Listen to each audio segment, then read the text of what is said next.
ಬೆಂಗಳೂರು ದಕ್ಷಿಣ ವಿಧಾನಸಭಾ ಕ್ಷೇತ್ರದ ಹೆನ್ನಗರ ಗ್ರಾಮ ಪಂಚಾಯಿತಿ ವ್ಯಾಪ್ತಿಯ ಗ್ರಾಮಗಳಿಗೆ ಕಾವೇರಿ ನೀರು ಸಂಪರ್ಕ ಕಲ್ಪಿಸುವ ಕಾರ್ಯಕ್ರಮ ಮತ್ತು ಅಂಗನವಾಡಿ ಕಟ್ಟಡಗಳು, ಶಾಲಾ ಕಟ್ಟಡಗಳು, ಐಮಾಸ್ ದೀಪಗಳು ಅರ್ಹ ಫಲಾನುಭವಿಗಳಿಗೆ 94 ಸಿಸಿ ಅಡಿಯಲ್ಲಿ ಹಕ್ಕುಪತ್ರ ವಿತರಣೆ, ಶಾಶ್ವತ ಕಾಮಗಾರಿಗಳ ಉದ್ಘಾಟನೆ ಮತ್ತು ಶಂಕುಸ್ಥಾಪನೆ ಕಾರ್ಯಕ್ರಮ ಹಾಗೂ ಪರಿಶಿಷ್ಟ ಜಾತಿ ಹಾಗೂ ಪರಿಶಿಷ್ಟ ಪಂಗಡ ಕಲ್ಯಾಣ ಕಾರ್ಯಕ್ರಮಗಳು ಮತ್ತು ವಿಕಲಚೇತನರಿಗೆ ವೈಯಕ್ತಿಕ ಸೌಲಭ್ಯಗಳ ವಿತರಣಾ ಕಾರ್ಯಕ್ರಮ ಹಾಗೂ ವಿಶೇಷವಾಗಿ ಸುಮಾರು 102 ಜನ ಅರ್ಹ ಫಲಾನುಭವಿಗಳಿಗೆ ರಾಸುಗಳ ವಿತರಣೆ ಸಮಾರಂಭಕ್ಕೆ ಸಂಸದ ಡಿಕೆ ಸುರೇಶ್ ರವರು ಚಾಲನೆ ನೀಡಿ ಶುಭ ಹಾರೈಸಿದರು. ಇನ್ನು ಕಾರ್ಯಕ್ರಮದಲ್ಲಿ ಬಮೂಲ್ ಮಾಜಿ ಅಧ್ಯಕ್ಷ ಆರ್.ಕೆ. ರಮೇಶ್, ಇಒ ಮಂಜುನಾಥ್ ರೆಡ್ಡಿ, ತಹಶೀಲ್ದಾರ್ ಶಶಿಧರ್ ಮಡ್ಯಾಳ್, ಹೆನ್ನಗರ ಗ್ರಾಮ ಪಂಚಾಯಿತಿ ಅಧ್ಯಕ್ಷ ಆರ್. ಮಹೇಶ್, ಉಪಾಧ್ಯಕ್ಷೆ ಶ್ರೀಮತಿ ಲಕ್ಷ್ಮೀ ನಾಗೇಶ್, ಜಿಲ್ಲಾ ಪಂಚಾಯಿತಿ ಮಾಜಿ ಸದಸ್ಯ ಪ್ರಸನ್ನ ಕುಮಾರ್, ಮಾಜಿ ಅಧ್ಯಕ್ಷರು ಹಾಗೂ ಹಾಲಿ ಸದಸ್ಯರಾದ ಆರ್.ಕೆ. ಕೇಶವರೆಡ್ಡಿ, ಶ್ರೀಮತಿ ಮುನಿರತ್ನಮ್ಮ ಮುನಿರಾಜು, ಸಾಮಾಜಿಕ ನ್ಯಾಯ ಸಮಿತಿ ಅಧ್ಯಕ್ಷರಾದ ಎಂ. ಕಿರಣ್ ಕುಮಾರ್, ಹೆನ್ನಗರ ಗ್ರಾಮ ಪಂಚಾಯಿತಿ ಸದಸ್ಯರು, ಪಿಡಿಒ ಸಿದ್ದರಾಜ್, ಕಾರ್ಯದರ್ಶಿ ತೇಜೋನಾಥ್, ಜಿ. ಮುನಿರಾಜು ಮತ್ತು ಸಿಬ್ಬಂದಿ ವರ್ಗ ಹಾಗೂ ಸಾರ್ವಜನಿಕರು ಭಾಗವಹಿಸಿದ್ದರು.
ನಮ್ಮೆಲ್ಲರ ಜನಪ್ರಿಯ ಸಂಸದರಾದಂಥ ಶ್ರೀಯುತ ಸುರೇಶ್ ಅವರ ಅಧ್ಯಕ್ಷತೆಯಲ್ಲಿ ಹಾಗೆಯೇ ಗ್ರಾಮ ಪಂಚಾಯತಿಯ ಸಹಯೋಗದೊಂದಿಗೆ ಈ ಒಂದು 23-24ನೇ ಸಾಲಿನ ಅನುದಾನಿತ ಕಾಮಗಾರಿಗಳಲ್ಲಿ ಗ್ರಾಮ ಪಂಚಾಯತ್ ವ್ಯಾಪ್ತಿಯ ವಿವಿಧ ಗ್ರಾಮಗಳಲ್ಲಿ ಶಾಲಾ ಕಟ್ಟಡ ಆಗಿರ್ಬೋದು, ಶುದ್ಧಗುಡಿಯ ಘಟಕ, ಶ್ರೀಶಕ್ತಿ ಭವನ, ಹಾಗೆ ಅಂಗನವಾಡಿ ಕಟ್ಟಡ, ಇತರ ಕಾಮಗಾರಿಗಳಿಗೆ ಸಂಬಂಧಪಟ್ಟಂತೆ ಸುಮಾರು 176 ಕಾಮಗಾರಿಗಳ ಒಟ್ಟು 15 ಕೋಟಿ ವೆಚ್ಚದ ಅಭಿವೃದ್ಧಿ ಕಾರ್ಯಕ್ರಮಗಳಿಗೆ ಶಿಲಾನ್ಯಾಸ, ಹಾಗೆಯೇ ಶೇಕಡ 25ರ ಅನುದಾನದ ಅಡಿಯಲ್ಲಿ ಹಾಗೂ ನಮ್ಮ ವಿಶೇಷೇತರ ಶೇಕಡ 5ರ ಅನುದಾನದಲ್ಲಿ ವಿವಿಧ ಫಲಾನುಭವಿಗಳಿಗೆ ಮುಖ್ಯವಾಗಿ ನಮ್ಮ ವಿಶೇಷೇತರ ಮಕ್ಕಳಿಗೆ ಯಂತ್ರ ಚಾಲಿತ ವಾಹನ,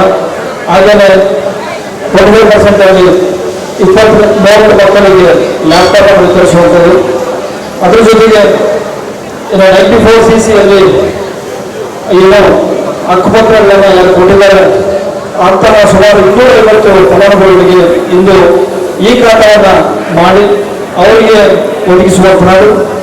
ಅದರ ಜೊತೆಗೆ ಸರ್ಕಾರದ ಏನೋ ಯೋಜನೆಗಳಾದ ಅನ್ನಭಾಗ್ಯದ ಫಲಾನುಭವಿಗಳಿಗೆ ಆ ಒಂದು ಪ್ರಮಾಣ ಪತ್ರ, ಹಾಗೆಯೇ ನಮ್ಮ ಏನು ಗೃಹ ಜ್ಯೋತಿ ಫಲಾನುಭವಿಗಳಿಗೆ ಪ್ರಮಾಣ ಪತ್ರ, ಇತರ ಈ ರೀತಿಯ ಸುಮಾರು 553 ಫಲಾನುಭವಿಗಳಿಗೆ ಇವತ್ತು 1,67 ಲಕ್ಷ ವೆಚ್ಚದ ವೈಯಕ್ತಿಕ ಸೌಲಭ್ಯಗಳನ್ನ ಒಟ್ಟು 6,93 ಲಕ್ಷ ವೆಚ್ಚದ ಸೌಲಭ್ಯಗಳನ್ನು ಇವತ್ತು ಈ ಒಂದು ಗ್ರಾಮ ಪಂಚಾಯತಿ ಅಡಿಯಿಂದ ಒದಗಿಸ್ತಾ ಇದ್ದೀವಿ.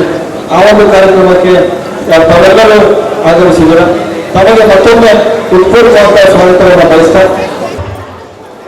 ಅನೇಕ ಕಾಮಗಾರಿಗಳ ಉದ್ಘಾಟನೆ ಮತ್ತು ಶಂಕುಸ್ಥಾಪನೆಯ ಕಾರ್ಯಕ್ರಮದ ಕೇಂದ್ರ ಬಿಂದುಗಳಾದಂಥ ನನ್ನ ನಿಮ್ಮೆಲ್ಲರ ನೆಚ್ಚಿನ ನಾಯಕರು ಹಾಗೂ ಈ ಭಾಗದ ಅಭಿವೃದ್ಧಿ ಅಧಿಕಾರರೇ, ಏನು ನಾವು ಸಂಸದರಾಗಿ ಗೆದ್ದಾದ್ಮೇಲೆ ವರ್ಷಕ್ಕೆ 1 ಸಲ 2 ಸಲ ನೋಡ್ತಾ ಇರ್ತೀವಿ.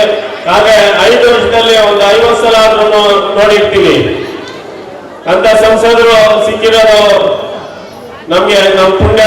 ಅವರಿಗೆ ನಮ್ಮ ಪಂಚಾಯತಿ ಪರವಾಗಿ ಧನ್ಯವಾದಗಳನ್ನ ತಿಳಿಸ್ತಾ, ಅದೇ ರೀತಿ ವೇದಿಕೆ ಮೇಲೆ ಇರುವಂತ ಎಲ್ಲ ಅಧಿಕಾರಿ ವರ್ಗಗಳು ಹಾಗೂ ಎಲ್ಲ ಗ್ರಾಮ ಪಂಚಾಯತಿ ಸದಸ್ಯರು ಹಾಗೂ ಪಂಚಾಯತಿ ಅಧ್ಯಕ್ಷರು, ಉಪಾಧ್ಯಕ್ಷರು ಎಲ್ಲರಿಗೂ ವೈಯಕ್ತಿಕವಾಗಿ ಧನ್ಯವಾದಗಳನ್ನು ತಿಳಿಸಿ, ಬಂಧುಗಳೇ, ಇವತ್ತು ನಮ್ಮ ಪಂಚಾಯಿತಿಯಲ್ಲಿ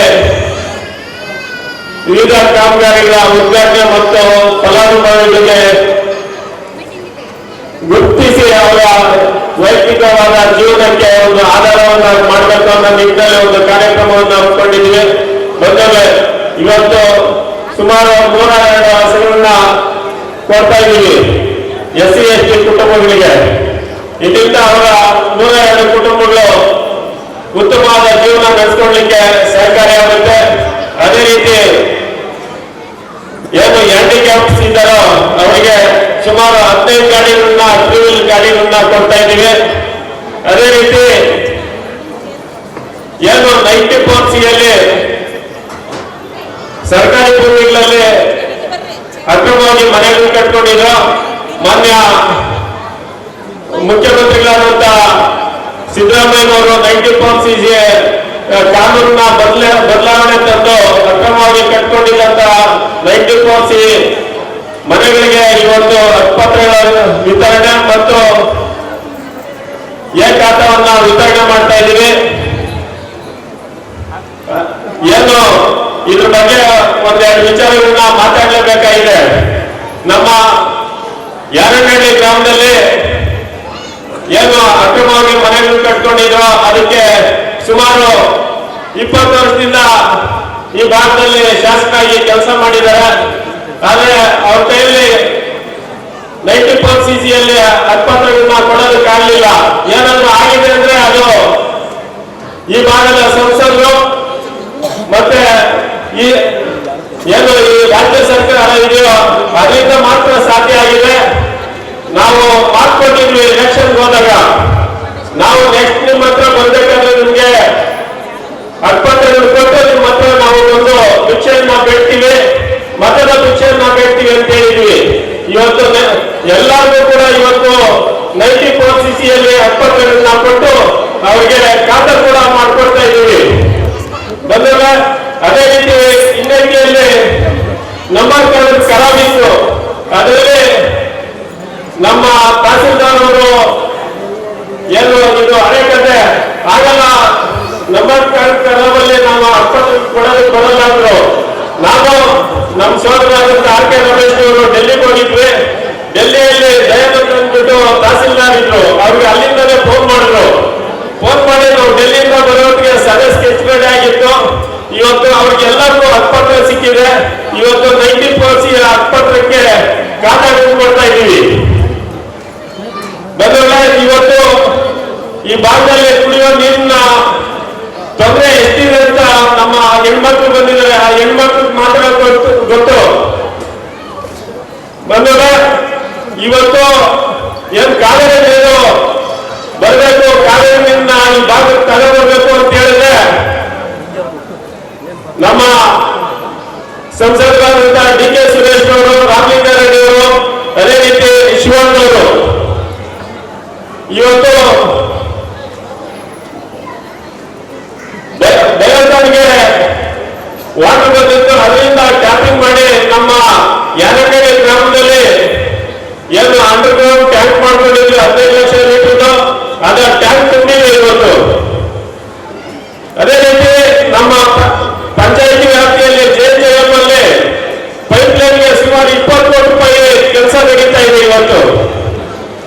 ಇಷ್ಟೆಲ್ಲ ಕೆಲಸಗಳು ನಡೀಬೇಕಾದ್ರೆ ನಮ್ಮ ಸಂಸದರು ಅವ್ರು ಏನಾದ್ರೂ ಒಂದು ಒಳ್ಳೆ ಕೆಲಸ ಮಾಡಬೇಕು, ಕೆಲಸ ಮಾಡಿ ನಮ್ಮ ಜನರ ಜೊತೆಯಲ್ಲಿ ಇರಬೇಕು ಅಂತ ಹೇಳಿ ಕೆಲಸ ಮಾಡ್ತಾ ಇರುವಂತ ಸಂಸದನ್ನ ಉಳಿಸ್ಕೊಳ್ಬೇಕಾಗಿದೆ. ಇನ್ನೇನು ಚುನಾವಣೆ ಬರ್ತಾ ಇದೆ, ನೀವು ಯಾರು ಕೆಲಸ ಮಾಡ್ತಾರೆ, ಯಾರು ಜನರ ಬಗ್ಗೆ ಕಾಳಜಿ ಮಾಡ್ಕೊಂಡಿದ್ರೆ ಅಂತ ನೋಡಿ ನೀವು ಆಯ್ಕೆ ಮಾಡ್ಕೊಡ್ಬೇಕು.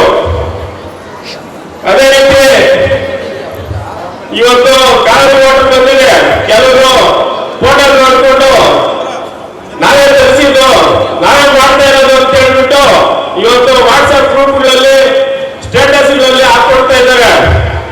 ಯಾರಿಂದ ಬಂದಿರೋದಲ್ಲ. ಈ ಕಾವೇರಿ ವಾಟರ್ ಬರ್ಬೇಕಾದ್ರೆ ಹಿಂದೆ 4 ವರ್ಷ ಸರ್ಕಾರ ಇತ್ತು, ಅವತ್ತೇ ತಗೊಬರ್ಬೋದಾಗಿತ್ತು, ತಗೊಬಂದಿಲ್ಲ. ಯಾಕೆ ತಗೊಬಂದಿಲ್ಲ ಅಂದ್ರೆ ಅವ್ರ ಕೈಯಲ್ಲಿ ಆಗಲಿಲ್ಲ, ಅದನ್ನ ಅಡ್ಡ ಹಾಕಿದ್ರು. ನಮ್ಗೆ ನೀರಿಲ್ಲ, ನಾವು ಗ್ರಾಮಾಂತರ ಪ್ರದೇಶಕ್ಕೆ ನೀರು ಕೊಡೋದಕ್ಕಾಗಲ್ಲ ಅಂದ್ಬಿಟ್ಟು. ಆದ್ರೆ ಇವತ್ತು ನಮ್ಮ ಸಂಸದರು ಚಾಲೆಂಜ್ ಮಾಡಿ ಇವತ್ತು ಕಾವೇರಿ ವಾಟರ್ ನಮ್ಮ ಪಂಚಾಯಿತಿ ವ್ಯಾಪ್ತಿಗೆ ಬಂದಿದೆ. ಅದು ನಮ್ಮ ಪುಣ್ಯ, ನಮ್ಮ ಭಾಗ್ಯ ಅಂತ ನಾನು ತಿಳ್ಕೊಳ್ತೀನಿ. ಇನ್ನು ಕೆಲವೇ ದಿನಗಳಲ್ಲಿ ನಮ್ಮ ಪಂಚಾಯಿತಿ ವ್ಯಾಪ್ತಿಯಲ್ಲಿ ಎಲ್ಲರಿಗೂ ಕೂಡ ಕಾವೇರಿ ವಾಟರ್ ಸಿಗುತ್ತೆ. ಏನು ಮುಂದೆ ಬರುವಂತ ದಿನಗಳಲ್ಲಿ ಏನು ಇವತ್ತು ಅಭಿವೃದ್ಧಿ ಯೋಜನೆಗಳನ್ನ ಹಾಕೊಂಡು ನಮ್ಮ ಪಂಚಾಯಿತಿ ಉತ್ತಮವಾಗಿ ಕೆಲಸ ಮಾಡ್ತಾ ಇದ್ದಾರೆ. ಆ ಕೆಲಸನ ಇನ್ನೂ ಕೂಡ ಮುಂದುವರಿಸಿಕೊಂಡೋಗಿ ಈ ಪಂಚಾಯತಿನ ರಾಜ್ಯ ಮಟ್ಟದಲ್ಲಿ, ರಾಷ್ಟ್ರ ಮಟ್ಟದಲ್ಲಿ ಉತ್ತಮವಾದ ಪಂಚಾಯತಿನ ಮಾಡಬೇಕು. ಅದಕ್ಕೆ ಏನು ನಾವೇ ಇದ್ರೆ ಆಗಲ್ಲ. ಇವತ್ತೇನಾದ್ರೂ ಈ ನಿಂತ್ಕೊಂಡು ಮಾತಾಡ್ತಾ ಇದ್ದೀನಿ ಅಂದ್ರೆ ನೀವು ಕೊಟ್ಟಿರುವಂತ ಭಿಕ್ಷೆ ಮತ್ತು ನೀವು ಕೊಟ್ಟಿರುವಂತ ಶಕ್ತಿಯಿಂದ ಮಾತ್ರ ನಾನು ಈ ನಿಂತ್ಕೊಂಡು ಮಾತಾಡೋದು ಸಾಧ್ಯ ಆಗ್ತಾ ಇದೆ. ಬಂದಾಗ ನಿಮ್ಮ ಆಶೀರ್ವಾದ, ನಿಮ್ಮ ಶಕ್ತಿ ಯಾವಾಗ ನಮ್ಮ ಮೇಲೆ ಇದೇ ರೀತಿ ಇರಲಿ, ನಿಮ್ ಜೊತೆ ನಾವಿದ್ದು ನಿಮ್ ಕಷ್ಟ ಸುಖಗಳಲ್ಲಿ ಭಾಗಿಯಾಗ್ತೀವಿ ಅಂತ ಹೇಳ್ತಾ ನಾನು 2 ಮಾತು ಮುಗಿಸ್ತಾ ಇದ್ದೀನಿ. ಇವತ್ತು ಕಾವೇರಿ ನೀರು ನಮ್ಮ ಪಂಚಾಯತಿಗೆ ಬಂದಿವೆ. ಹಲವಾರು ಉದ್ಘಾಟನೆಯನ್ನ ಮಾಡಲಿಕ್ಕೆ ನಮ್ಮ ಉದ್ಘಾಟನೆಯನ್ನ ಮಾಡಿ ವೇದಿಕೆಯಲ್ಲಿ ಹಾಜರಾಗಿರ್ತಕ್ಕಂಥ ನಿಮ್ಮೆಲ್ಲರ ನೆಚ್ಚಿನ ನಾಯಕರು, ಈ ಭಾಗದಲ್ಲಿ ಇಡೀ ಬೆಂಗಳೂರು ಗ್ರಾಮಾಂತರ ಲೋಕಸಭಾ ಬರ್ತೈತೆ. ಎಲ್ಲಾ ಕ್ಷೇತ್ರದಲ್ಲಿ 8 ಕ್ಷೇತ್ರ ಬರ್ತೈತೆ, MLA ಕ್ಷೇತ್ರ. 8 ಕ್ಷೇತ್ರದಲ್ಲಿ ಅಭಿವೃದ್ಧಿ ಅಧಿಕಾರಿಗಳು ಎಲ್ಲ ಕೆಲಸಗಳನ್ನ ಮಾಡಿ ಹೆಸರನ್ನ ಮಾಡಿರ್ತಕ್ಕಂಥ ಸನ್ಮಾನ್ಯ DK ಸುರೇಶ್ ಅವರು ಇವತ್ತು ನಮ್ಮ ಪಂಚಾಯಿತಿ ವ್ಯಾಪ್ತಿಗೆ ಇವತ್ತು ಕಾವೇರಿ ನೀರಿನ ತಂದುಕೊಟ್ಟು ಇವತ್ತು ಈಗಾಗಲೇ ನನ್ನ ಸಹೋದರ ಹೇಳಿದಂಗೆ ನಮ್ಮ ಪಂಚಾಯಿತಿ ವ್ಯಾಪ್ತಿಯಲ್ಲಿ ಏನು under level ground storage tank ಮಾಡಿದ್ರು, ಆ ಟ್ಯಾಂಕ್ ಇವತ್ತು 15 ಲಕ್ಷ ಲೀಟರ್ ನೀರು ಬಂದಿದೆ. ಇವಾಗ ನಿಮ್ಗೆ ತೋರಿಸಿದ್ರು, ನಾವೇನಾದ್ರೂ ಹೇಳಿದ್ರೆ ಮಾಡಿ ತೋರಿಸೋರು ಅವರು ಕಾರ್ಯಕ್ರಮವನ್ನು ಉದ್ಘಾಟನೆ ಮಾಡಿರ್ತಾರಲ್ಲ. ನಿಮ್ಮೆಲ್ಲರ ನೆಚ್ಚಿನ ನಾಯಕರಾಗಿರ್ತಕ್ಕಂಥ ಸನ್ಮಾನ್ಯ ಡಿ.ಕೆ. ಸುರೇಶ್ ಅವರೇ, ಈ ಕಾರ್ಯಕ್ರಮದ ಅಧ್ಯಕ್ಷತೆಯನ್ನು ವಹಿಸಿರ್ತಕ್ಕಂಥ ಮಹೇಶ್ ಅವರೇ, ಈ ಕಾರ್ಯಕ್ರಮಕ್ಕೆ ಇವತ್ತು ನಮ್ಮ ಮಾನ್ಯ ಉಪಮುಖ್ಯಮಂತ್ರಿಗಳು ಬರ್ತೀನಿ ಅಂತ ಹೇಳಿದ್ರು, ಬರಬೇಕಾಗಿತ್ತು. ಕಾರಣಾಂತರದಿಂದ ಬರಲಿಕ್ಕಾಗಲಿಲ್ಲ. ತಮಗೆಲ್ಲ ಗೊತ್ತಿರುವಂತ ಈ ವಿಚಾರಣೆ, ನಾಳೆ ರಾಜ್ಯಸಭಾ ಎಲೆಕ್ಷನ್ ಇದೆ. ಕಾಂಗ್ರೆಸ್ನ ಒಬ್ಬ ಶಾಸಕರು ನಿನ್ನೆ ವಿಧಿವಹಿಸಲಾದರು, ಅದರಿಂದ ಬರ್ಲಿಕ್ಕಾಗಲಿಲ್ಲ. ಅವ್ರ ಜೊತೆ ನಮ್ಮ ಪ್ರಿಯಾಂಕ್ ಖರ್ಗೆ ಅವರು ಇರ್ಬೋದು, ಮಾಧವ್ ಇರ್ಬೋದು, ವೆಂಕಟೇಶ್ ಅವರು ಇರ್ಬೋದು, ಸುಮಾರು 3 ಜನ ಮಂತ್ರಿಗಳು ಬರೋರಿದ್ರು. ಕಾರಣಾಂತರಗಳಿಂದ ನಾಳೆ ಎಲೆಕ್ಷನ್ ಬರ್ಲಿಕ್ಕಾಗಲಿಲ್ಲ. ಆದ್ರೆ ಎಲ್ಲ ವಿಚಾರವನ್ನು ನಮ್ಮ ನಾಯಕರು ಹೇಳ್ತಾರೆ.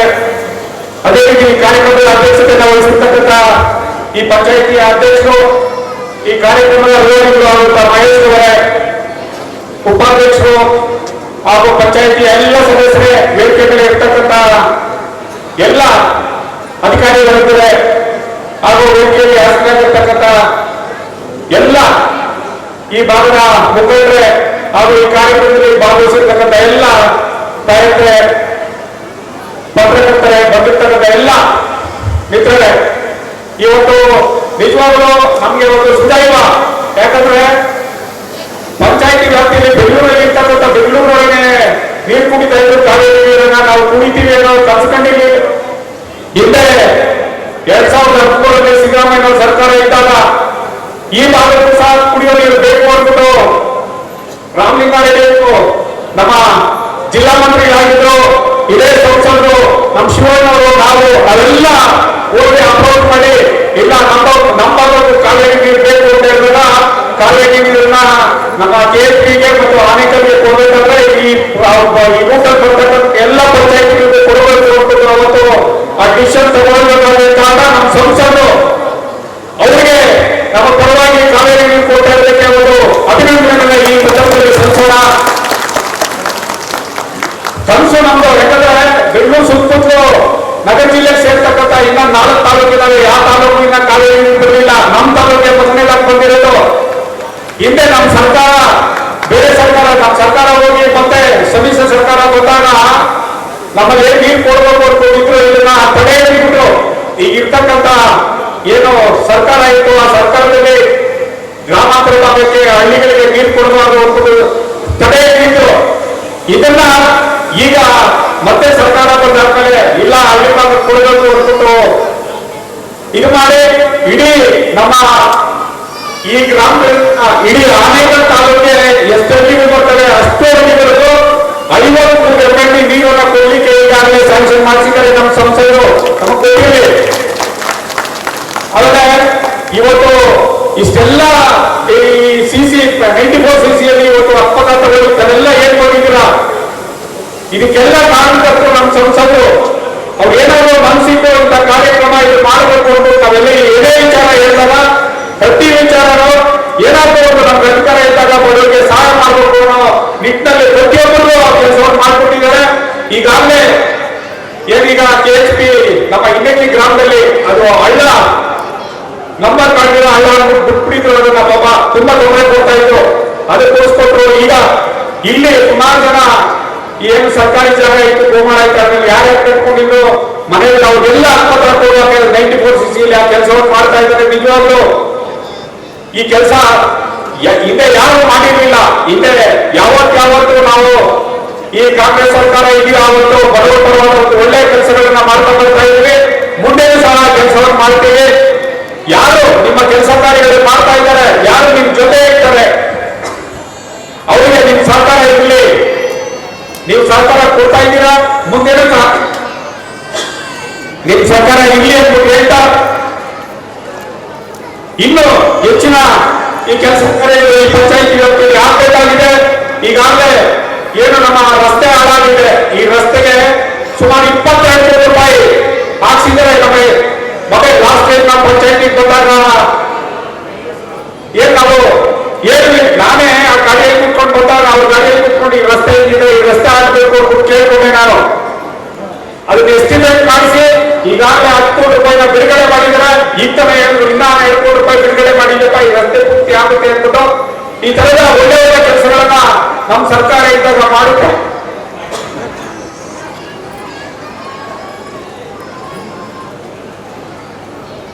ಇದೆಲ್ಲ ಆಗ್ಬೇಕಾದ್ರೆ ಸರ್ಕಾರ ಇರಲಿ ಅಂತ ಹೇಳ್ತಾ ಇನ್ನೂ ಹೆಚ್ಚಿನ ಒಳ್ಳೊಳ್ಳೆ ಕೆಲಸಗಳನ್ನ ಮಾಡುವಂತ ಕೆಲಸವನ್ನ ಎಲ್ಲ ನಮ್ಮ ಪಂಚಾಯತಿ ಅಧ್ಯಕ್ಷರು, ಸದಸ್ಯರು, ಇತರರಿಗೆಲ್ಲ ಒಂದು ಶಕ್ತಿಯನ್ನ ಕೊಡಲಿ ಅಂದ್ಬಿಟ್ಟು ಹೇಳ್ತಾ ಒಳ್ಳೆ ಕೆಲಸ ಇಟ್ಟು ಮಾಡ್ತಕ್ಕಂಥವ್ರಿಗೆ ಒಳ್ಳೆದಾಗಿ ಅನ್ನೋ ಶುಭವನ್ನು ಹೇಳ್ತಾ ನನ್ನ ಮಾತು ಮುಗಿಸ್ತೇನೆ. ನಮಸ್ಕಾರ. ಜೈ ಹಿಂದ್, ಜೈ ಭಾರತ. ಹೆನ್ನಾಗರ ಗ್ರಾಮ ಪಂಚಾಯಿತಿಯ ವಿವಿಧ ಅಭಿವೃದ್ಧಿ ಕಾರಣಗಳಿಗೆ ಚಾಲನೆಯನ್ನ ನಾವು ಇವತ್ತು ತಮ್ಮೆಲ್ಲರ ಆಶೀರ್ವಾದದಿಂದ ನಾವು ಮಾಡಿದ್ದೇವೆ.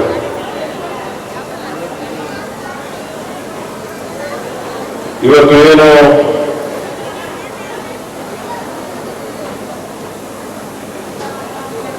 ಈ ಒಂದು ಕಾರ್ಯಕ್ರಮಕ್ಕೆ ಉದ್ಘಾಟನೆಯನ್ನು ಮಾಡಲಿಕ್ಕೆ ನಮ್ಮ ಕರ್ನಾಟಕ ರಾಜ್ಯ ಸರ್ಕಾರದ ಉಪಮುಖ್ಯಮಂತ್ರಿಗಳಾದ ಡಿ.ಕೆ. ಶಿವಕುಮಾರ್ ಅವರು, ನಮ್ಮ ಸಾರಿಗೆ ಮತ್ತು ಮುಜರಾಯಿ ಸಚಿವರಾದಂಥ ರಾಮಲಿಂಗಾರೆಡ್ಡಿ ಸಾಹೇಬರಿಬ್ಬರು ಕೂಡ ಕಡ್ಡಾಯವಾಗಿ ಬರಲೇಬೇಕಾಗಿದೆ. ಅದರ ಜೊತೆಯಲ್ಲಿ ನಮ್ಮ ಗ್ರಾಮೀಣಾಭಿವೃದ್ಧಿ ಸಚಿವರಾದಂಥ ಪ್ರಿಯಾಂಕ ಖರ್ಗೆ ಅವರು ಮತ್ತು ಡಾಕ್ಟರ್ ಎಚ್.ಸಿ. ಮಹದೇವನವರು ಅವರು ಕೂಡ ಈ ಒಂದು ಕಾರ್ಯಕ್ರಮಕ್ಕೆ ಆಗಮಿಸಬೇಕಾಗಿದೆ. ಸೆಷನ್ ಶುಕ್ರವಾರನೇ ಮುಗೀತದೆ ಅಂತ ಹೇಳಿ ಎಲ್ಲರೂ ಕೂಡ ಅನ್ಕೊಂಡಿದ್ರು. ಕಾರಣಾಂತರದಿಂದ ಸೆಷನ್ ಇವತ್ತಿಗೆ ಮುಂದುವರಿತು. ಆದ್ರೆ ನಿನ್ನೆ ಸಂಜೆ ನಮ್ಮ ಶಾಸಕರಾದಂಥ ಹಾಲಿ ಶಾಸಕ ರಾಜ ವೆಂಕಟಪ್ಪ ನಾಯಕ್ ಅಂತೇಳಿ ಹಿರಿಯ ಶಾಸಕರು, ಸುರಾಪುರದಿಂದ ಗೆದ್ದಿದ್ದಂಥವರು, 4 ಬಾರಿ ಶಾಸಕರಾಗಿದ್ರು. ಇದು 5ನೇ ಬಾರಿ ಅವರು ಗೆದ್ದಿದ್ದಂಥವರು. ಅವರು ಅಕಾಲಿಕವಾಗಿ ನಿಧನ ಆಗಿದ್ದರಿಂದ ಎಲ್ಲರೂ ಶಾಸಕರು, ಎಲ್ಲ ಮಂತ್ರಿಗಳು ಮತ್ತು ಸರ್ಕಾರ ಅವರಿಗೆ ಗೌರವವನ್ನು ಸಲ್ಲಿಸಬೇಕಾದಂಥದ್ದು ಕರ್ತವ್ಯ. ಹಾಗಾಗಿ ಇವತ್ತು ವಿಧಾನಸಭೆಯಲ್ಲಿ ಸಂತಾಪ ಸೂಚಕ ಸಭೆ ಇದೆ. ಹಾಗಾಗಿ ಅವರು ಯಾರು ನಾಯಕರುಗಳು ಬರಲಿಕ್ಕೆ ಸಾಧ್ಯ ಆಗಲಿಲ್ಲ. ಅವರು ಸಂಪೂರ್ಣವಾಗಿ ಎಲ್ಲ ನಾಯಕರುಗಳು ಮತ್ತು ಸರ್ಕಾರ ಈ ಒಂದು ಕಾರ್ಯಕ್ರಮಕ್ಕೆ ಶುಭವನ್ನು ಕೋರಿ ಒಂದು ಅತ್ಯುತ್ತಮವಾದಂತಹ ಪಂಚಾಯಿತಿ ಒಂದು ಪ್ರಗತಿಯ ಹಾದಿಯಲ್ಲಿ ನಡ್ಕೊಂಡು ಹೋಗ್ತಾ ಇರ್ತಕ್ಕಂಥ ಗ್ರಾಮ ಪಂಚಾಯಿತಿ ಇನ್ನೂ ಅತ್ಯಂತ ಯಶಸ್ವಿಯಾಗಿ ಜನರ ಸೇವೆಯನ್ನ ಗಾಂಧೀಜಿಯವರು ಕಂಡಿರ್ತಕ್ಕಂಥ ಗ್ರಾಮ ಸ್ವರಾಜ್ಯದ ಕನಸನ್ನ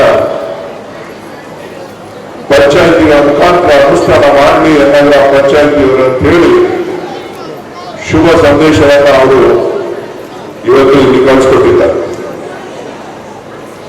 ನಾನಾದರೂ ತಮಗೆ ಹೇಳ್ತಕ್ಕಂಥದ್ದು ಇಷ್ಟೇ, ಎಲ್ಲ ಗ್ರಾಮ ಪಂಚಾಯಿತಿ ಅಂತ ಹೇಳಿದ್ರೆ ನನಗೆ ಒಂದು ಮನೆ ಇದ್ದಾರೆ.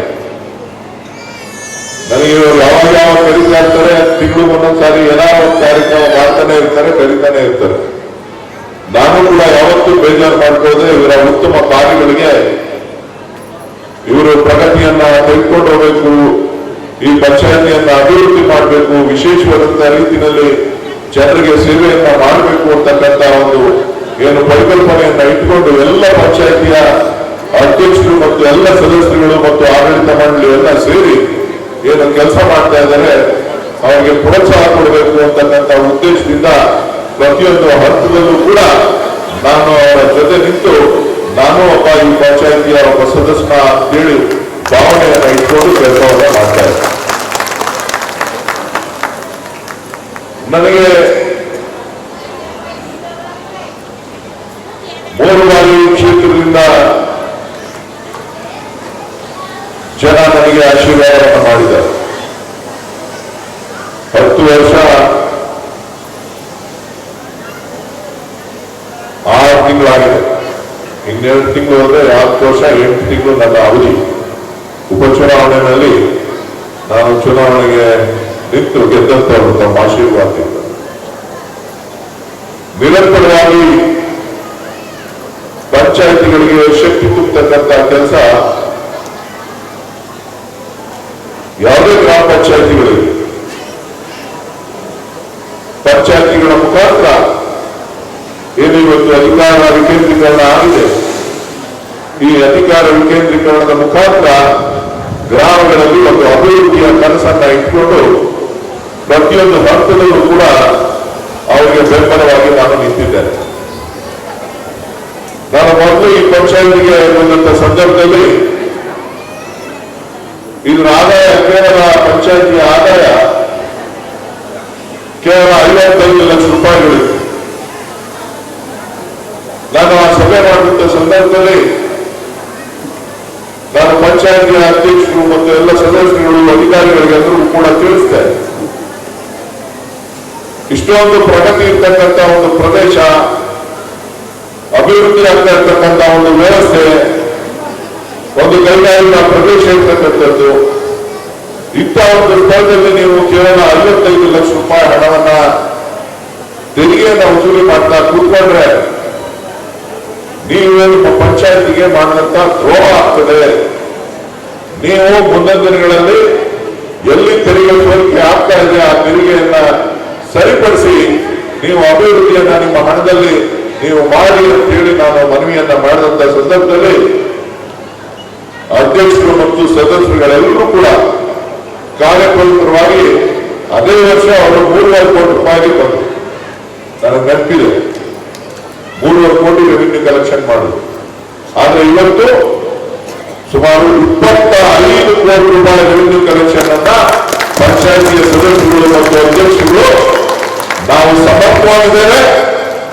ಈ ಒಂದು ಕ್ಷೇತ್ರವನ್ನ, ಈ ಒಂದು ಪಂಚಾಯಿತಿಯನ್ನ ಸಂಪೂರ್ಣವಾಗಿ ಅಭಿವೃದ್ಧಿಯನ್ನ ಮಾಡ್ತೇವೆ ಅಂತಕ್ಕಂಥ ಒಂದು ಸಂಕಲ್ಪವನ್ನ ಇಟ್ಕೊಂಡು ಇವತ್ತು ಕೆಲಸವನ್ನ ಮಾಡ್ತಾ ಇದ್ದಾರೆ. ಬಹುಶಃ ನಾನು ಅವರೆಲ್ಲರೂ ಕೂಡ ಪಂಚಾಯಿತಿಯ ಅಧ್ಯಕ್ಷರು, ಸದಸ್ಯರುಗಳು ಮತ್ತು ಅದರಿಂದ ನಿಂತು ಕೆಲಸ ಮಾಡ್ತಾ ಇರ್ತಕ್ಕಂಥ ಅಧಿಕಾರಿ ಸಿಬ್ಬಂದಿಗಳು ಏನಿದೆ ಅವರೆಲ್ಲರೂ ಕೂಡ ಈ ಕ್ಷೇತ್ರದ ಒಬ್ಬ ಜನಪ್ರತಿನಿಧಿಯಾಗಿ ತಮ್ಮೆಲ್ಲರ ಪರವಾಗಿ ಅವರಿಗೆ ಹೃತ್ಪೂರ್ವಕವಾದಂತಹ ಅಭಿನಂದನೆಗಳನ್ನ, ಧನ್ಯವಾದಗಳನ್ನ ನಾನು ಹೇಳಲಿಕ್ಕೆ ಬಯಸ್ತೇನೆ. ಬಹುಶಃ ತಾವು ಗೊತ್ತಿರ್ಬೋದು, ಕೆಲವರು ಗೊತ್ತಿರಬೇಕು, ಈ ಪಂಚಾಯತಿನಲ್ಲಿ ಪ್ರತಿಯೊಂದು ಹಂತದಲ್ಲೂ ಕೂಡ ಬಂದಂತಹ ಹಣವನ್ನ ಸರ್ಕಾರ ಸಾಕಷ್ಟು ರೂಪುರೇಷೆಗಳನ್ನ, ನಿಯಮಗಳನ್ನ, ಯಾರ್ಯಾವ ಯೋಜನೆಗೆ ಯಾರ್ಯಾರು ಏನೇನು ಯಾವ್ಯಾವುದಕ್ಕೆ ಹಣವನ್ನ ಬಳಕೆ ಮಾಡಬೇಕು ಅಂತ ಹೇಳಿ ಒಂದಷ್ಟು ಪರ್ಸೆಂಟೇಜ್ ಅನ್ನ ನಿಗದಿ ಮಾಡಿದೆ. ಅಭಿವೃದ್ಧಿಗೆ ಎಷ್ಟು ಹಾಕ್ಬೇಕು, ಶಿಕ್ಷಣಕ್ಕೆ ಎಷ್ಟು ಹಾಕ್ಬೇಕು, ಪರಿಷ್ಠ ಜಾತಿ ಪರಿಷ್ಠ ಪಂಗಡಗಳಿಗೆ ಎಷ್ಟು ಹಾಕಬೇಕು, ಕ್ರೀಡಾ ಚಟುವಟಿಕೆಗೆ ಏನನ್ನ ಅವಕಾಶವನ್ನ ಮಾಡಿಕೊಡ್ಬೇಕು, ಹೀಗೆ ಎಲ್ಲವನ್ನು ವಿಕಲಚೇತನರಿಗೆ ಯಾವುದನ್ನ ಕೊಡಬೇಕು ಅಂತೇಳಿ ಎಲ್ಲ ವಿಭಾಗಗಳಲ್ಲೂ ಕೂಡ ಸಮರ್ಪಕವಾಗಿ ಹಣವನ್ನ ಸದುಪಯೋಗ ಮಾಡ್ತಾ ಯಾರ್ಯಾರು ಬಡವರಿದ್ದಾರೆ, ಯಾರ್ಯಾರು ಆರ್ಥಿಕವಾಗಿ ಶಕ್ತಿ ಇಲ್ಲ, ಯಾರ್ಯಾರು ವಿಕಲಚೇತನಿದ್ದಾರೆ, ಯಾರ್ಯಾರು ವಿದ್ಯಾರ್ಥಿಗಳು ಪ್ರತಿಭಾನ್ವಿತರಿದ್ದಾರೆ ಎಲ್ಲರನ್ನೂ ಗುರುತಿಸಿ ಹಂತ ಹಂತವಾಗಿ ಅವರಿಗೆ ವಿಶೇಷವಾದಂತ ಪ್ರೋತ್ಸಾಹವನ್ನು ನೀಡ್ತಾ ಅವ್ರಿಗೆ ಬೇಕಾದಂತ ಎಲ್ಲ ಸವಲತ್ತುಗಳನ್ನ ಕೊಡ್ತಕ್ಕಂಥ ಪ್ರಯತ್ನ. ಹಾಗಾಗಿ ಇವತ್ತು ಅವರಿಗೆ ಭಾರತ ಸರ್ಕಾರ ಮಕ್ಕಳ ಸ್ನೇಹಿ ಪುರಸ್ಕಾರ ಅಂತ ಹೇಳಿ ಭಾರತ ಸರ್ಕಾರ ಹೆನ್ನಾಗರ ಗ್ರಾಮ ಪಂಚಾಯಿತಿಯನ್ನ ಗುರುತಿಸಿ ಅವರಿಗೆ ಪುರಸ್ಕಾರವನ್ನು ಮಾಡಿರ್ತಕ್ಕಂಥದ್ದನ್ನ ನಾನು ಇಲ್ಲಿ ಸ್ಪರ್ಶಿಸಿಕೊಳ್ತೇನೆ. ಅದೊಂದೇ ಅಲ್ಲ, 3 ಬಾರಿ ಗಾಂಧಿ ಪುರಸ್ಕಾರ ಯೋಜನೆ ಕೂಡ ಪುರಸ್ಕಾರ ಒಂದು